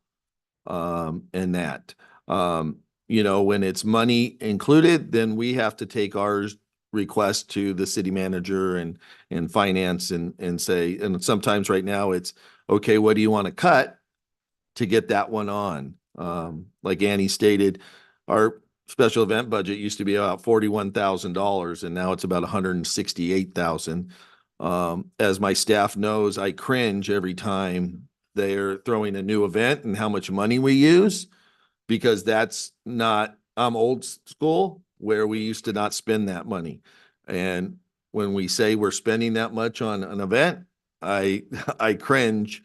And that's old school. And I think sometimes it's time for me to move on and let the new ones come up and that, and I've let the strings loosen and my staff run with that. But before I used to go, oh no, we're not, you know, we would, it was every penny. But council's been very, very generous and the city manager and assistant city manager to allow us, to see a vision and go with that and then fund it. And I think, I was just going to say, I think whether it's a workshop or not, but I think we also want to help you guys with asking and requesting things. It's great that you guys are here doing your daily jobs, but then to sit after and think, okay, what am I putting on the agenda? And that can get stale. I'm sure, and I'll be perfectly honest, it would be stale for most people to do it. Every month, what are we doing? As it's the same thing. So how we can help with, that's what I think we're here for. And I think that's what we all want to do, is to include ourselves to provide not direction, but input to help you guys fulfill an agenda that would be meaningful, not only for yourselves, but for us and for the community. So however we can bridge that gap, because if city council says no, and we're sticking to the 10 and 12, then we need to find alternative ways to make meetings worthwhile and substantial. I also agree that the 6 o'clock, and I think it's, unfortunately, this is probably the longest one that we've ever had. So you guys are getting out around the same time that you would have had Yeah. been on a 7 o'clock meeting with nothing. But come November, it's not going to be, Yeah. but we don't have to have 2-hour meetings every month. But I think we all feel, and I'm not going to put words in their mouths, but having substance like last meeting and this meeting, it means more to me to want to be here. And that's why we're here. And so if we can help in that aspect, let us know. That's why I was asking about Tuesday, because if we need to be there to help support you guys, that's what we want to do. At least that's what I want to do. So, And when I wrote the staff report for council, I tried to thoroughly go over what exactly your guys' authorities and duties are so that they have a better understanding as well, and kind of open it up to them for suggestions if they have any for what they would like to see you guys I think do. Mallory and I, again, I mean, when we first started, we were newbies to a group of people that had been a part of something for so long. When the city was open, right, and doing Yeah. things, it hit us with a ton of bricks because they left, the city Yeah. shut down, the COVID, and now we're kind of trying to build ourselves back up again. And you guys are doing a lot of things in this town. And I think we want to be a part of being able to help direct that. where Yeah. We can, but I don't think we know that what And that is. If I can piggyback on what David's saying, like we have no budgetary oversight. So we can't say, look into this thing that's going to, or at least I feel like we can't say, look into this thing that is not only going to take your like hourly staff time away from your normal duties to find out about doing something that we can't even give the approval on to go ahead with. So that's kind of where I've always sat from that place of like, okay, well, you come to us and we'll give the feedback, but it kind of sounds like from what I saw that maybe they think we should be pushing more. And I'm kind of, that's where I think we're not clear. And if you're able to express that to them, because that's kind of where I'm like, well, okay, but how? And I understand what they're saying, but I don't know what that looks like. So even just an example of a fictional event would help me understand Like maybe what they want. you are commissioned through the city council. You're as their advisory group. So I always say you're our eyes and ears to the city in that. So if there's something that we're missing or somebody says they have an idea, that's an idea to bring to us. And then we research that idea and come back and say, okay, this is what we come up with. This is our take on it. And it's because everything has a cost, it's gonna be this and that. And we have staff that would do that, no problem. That's mainly we're right when we're at an event, we're already making changes for the next year's event. That's one of the things that is a very good gift of my staff.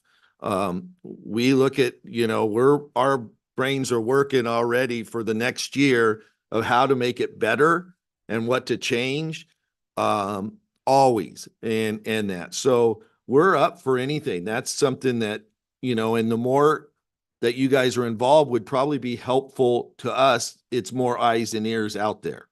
And each of you, I'm very grateful. We do have staff that my kids are now grown and gone. Steve's kids are grown and gone. So our staff has kids in middle school and high school or elementary and middle school. So we hear from those groups, which is good. I'm pretty connected at the high school where I hear stuff. And that's how we find out a lot of stuff going on, and what events in that. And then sometimes it's council that will say they want this event. And then, now they've always wanted us to do a 4th of July. Well, we can't do 4th of July, really fireworks here. We didn't have a place for it. So we knew Rotary was doing the flags and stuff and that. And so now we're doing the movie. That's a new thing to have something, they've wanted a picnic. Our thing on that is we've done it before, and the cooperation with the city people, because you always have to have a place where it's going to keep their tie-in.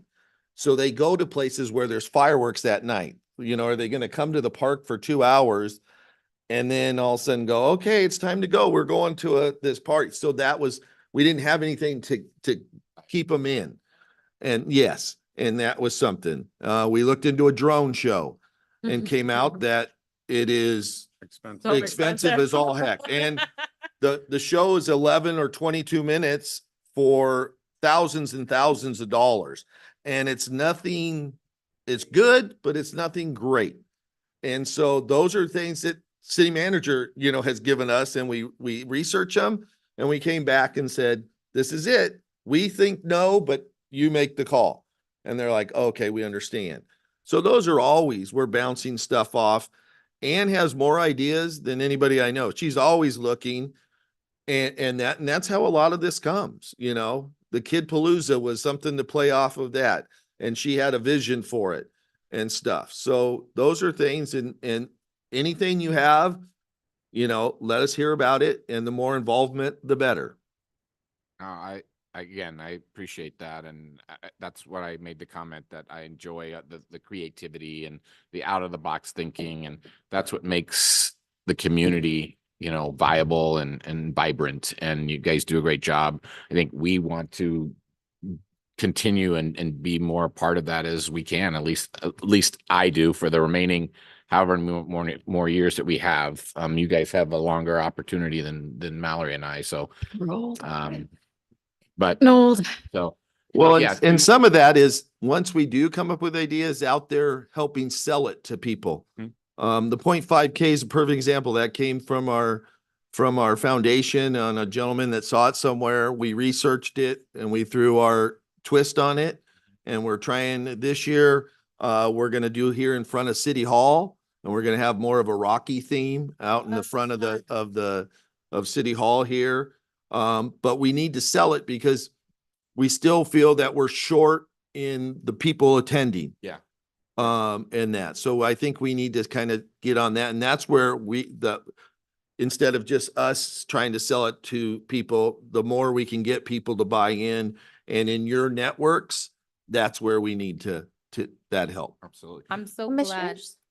I'm so Yep. sorry. Yes. I do want to clarify the question that was brought up as regards to the action brought forward by the City Council. So the item was brought to discussion on May 28th, and the action was that the City Council directed staff to take no action on changing the frequency of the regularly scheduled commission meetings at the time. However, to return at a future meeting to discuss the expectations, roles, and responsibilities for each board and commission. And that will be at the June 25th council meeting. Is there a time that will be a part of the agenda? I mean, is it mid agenda, end agenda, beginning of the agenda? Do we know? Because those meetings can go for, It's at the beginning. okay, it is at the beginning. Public comment. There's public comment, and then consent, and then it's the first one under unfinished business. And The if you have first. a comment, you can do the comment during the public comment portion at the Yep. beginning of the meeting. And if you'd like to see more, or would like to see whereabouts on the agenda, it is posted on our city website. Perfect. I was just gonna say thank you, John, for those details, because I think that's something that I've personally been kind of struggling with. Like, I am a doer, I want to do. And so anytime events are coming up, I'm all for it. I loved Annie pulled us in for the cultural fair and other events that have been going on. I know that you mentioned us utilizing our voice and our network, and that's definitely something that we should be doing. And I would love to make sure that we can continue to do that with the schools. Many of us, like you mentioned, have children that are within the school. Some of us have roles at the school too. And to be able to get the information in hand, I know this past year I was able to bring that to the principal at Cullen before she had even heard about it. And she's like, wow, this is great news. And I'm like, Annie, give me the flyer. And she got it for me. So to be able to have those things and to be able to share that information is going to be crucial to the work that we do. And thank you for saying that we can meet and discuss it. I would like that. I struggle here because this is our forum. We cannot meet outside of this officially. So knowing that your offers is there, I would love to take you up on that. I think there's some great things to learn. And also, as we look to other people who might be wanting to apply for this role, to be able to help, guide that process as well. Yeah. So meeting sounds good to me. I don't remember. Bro.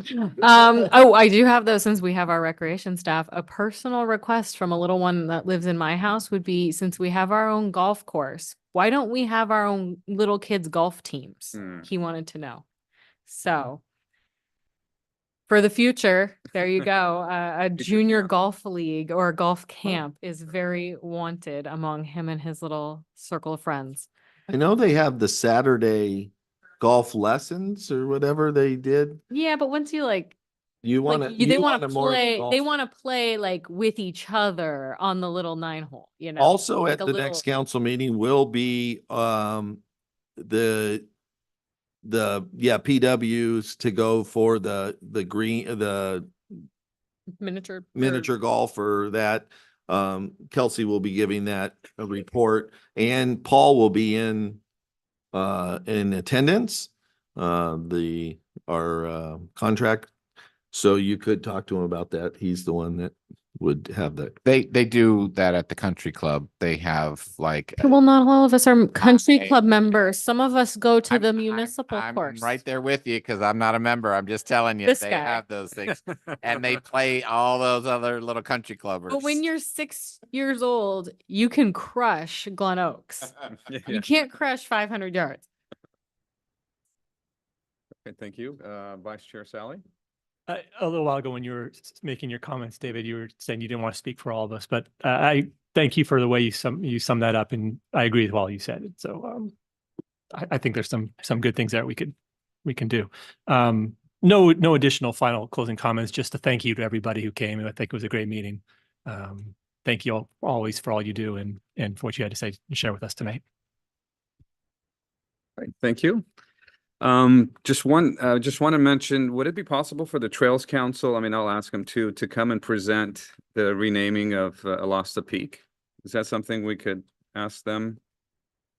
Or naming of Alasta Peak? I think it needs, I don't know if well, if we can get that information, we would write it in a staff report and then it would come before you. I believe that's, Right, it could do that. so they could yes. maybe present it the next or. Yeah, probably we take two have them meetings. on the agenda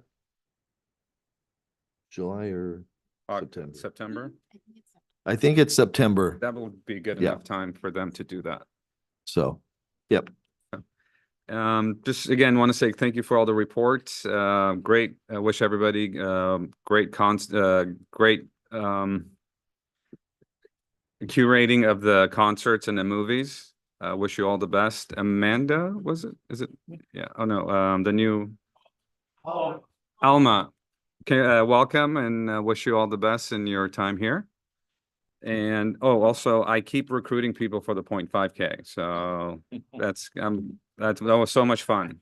September 19th. 22nd. I should have asked Danny. So with that, wish everybody a great July and see you next time. And it's 8:11 in the meet. Oh, God, John, I'm so sorry. I keep forgetting. No Staff report. No report. All right, with that, 8:11 meeting.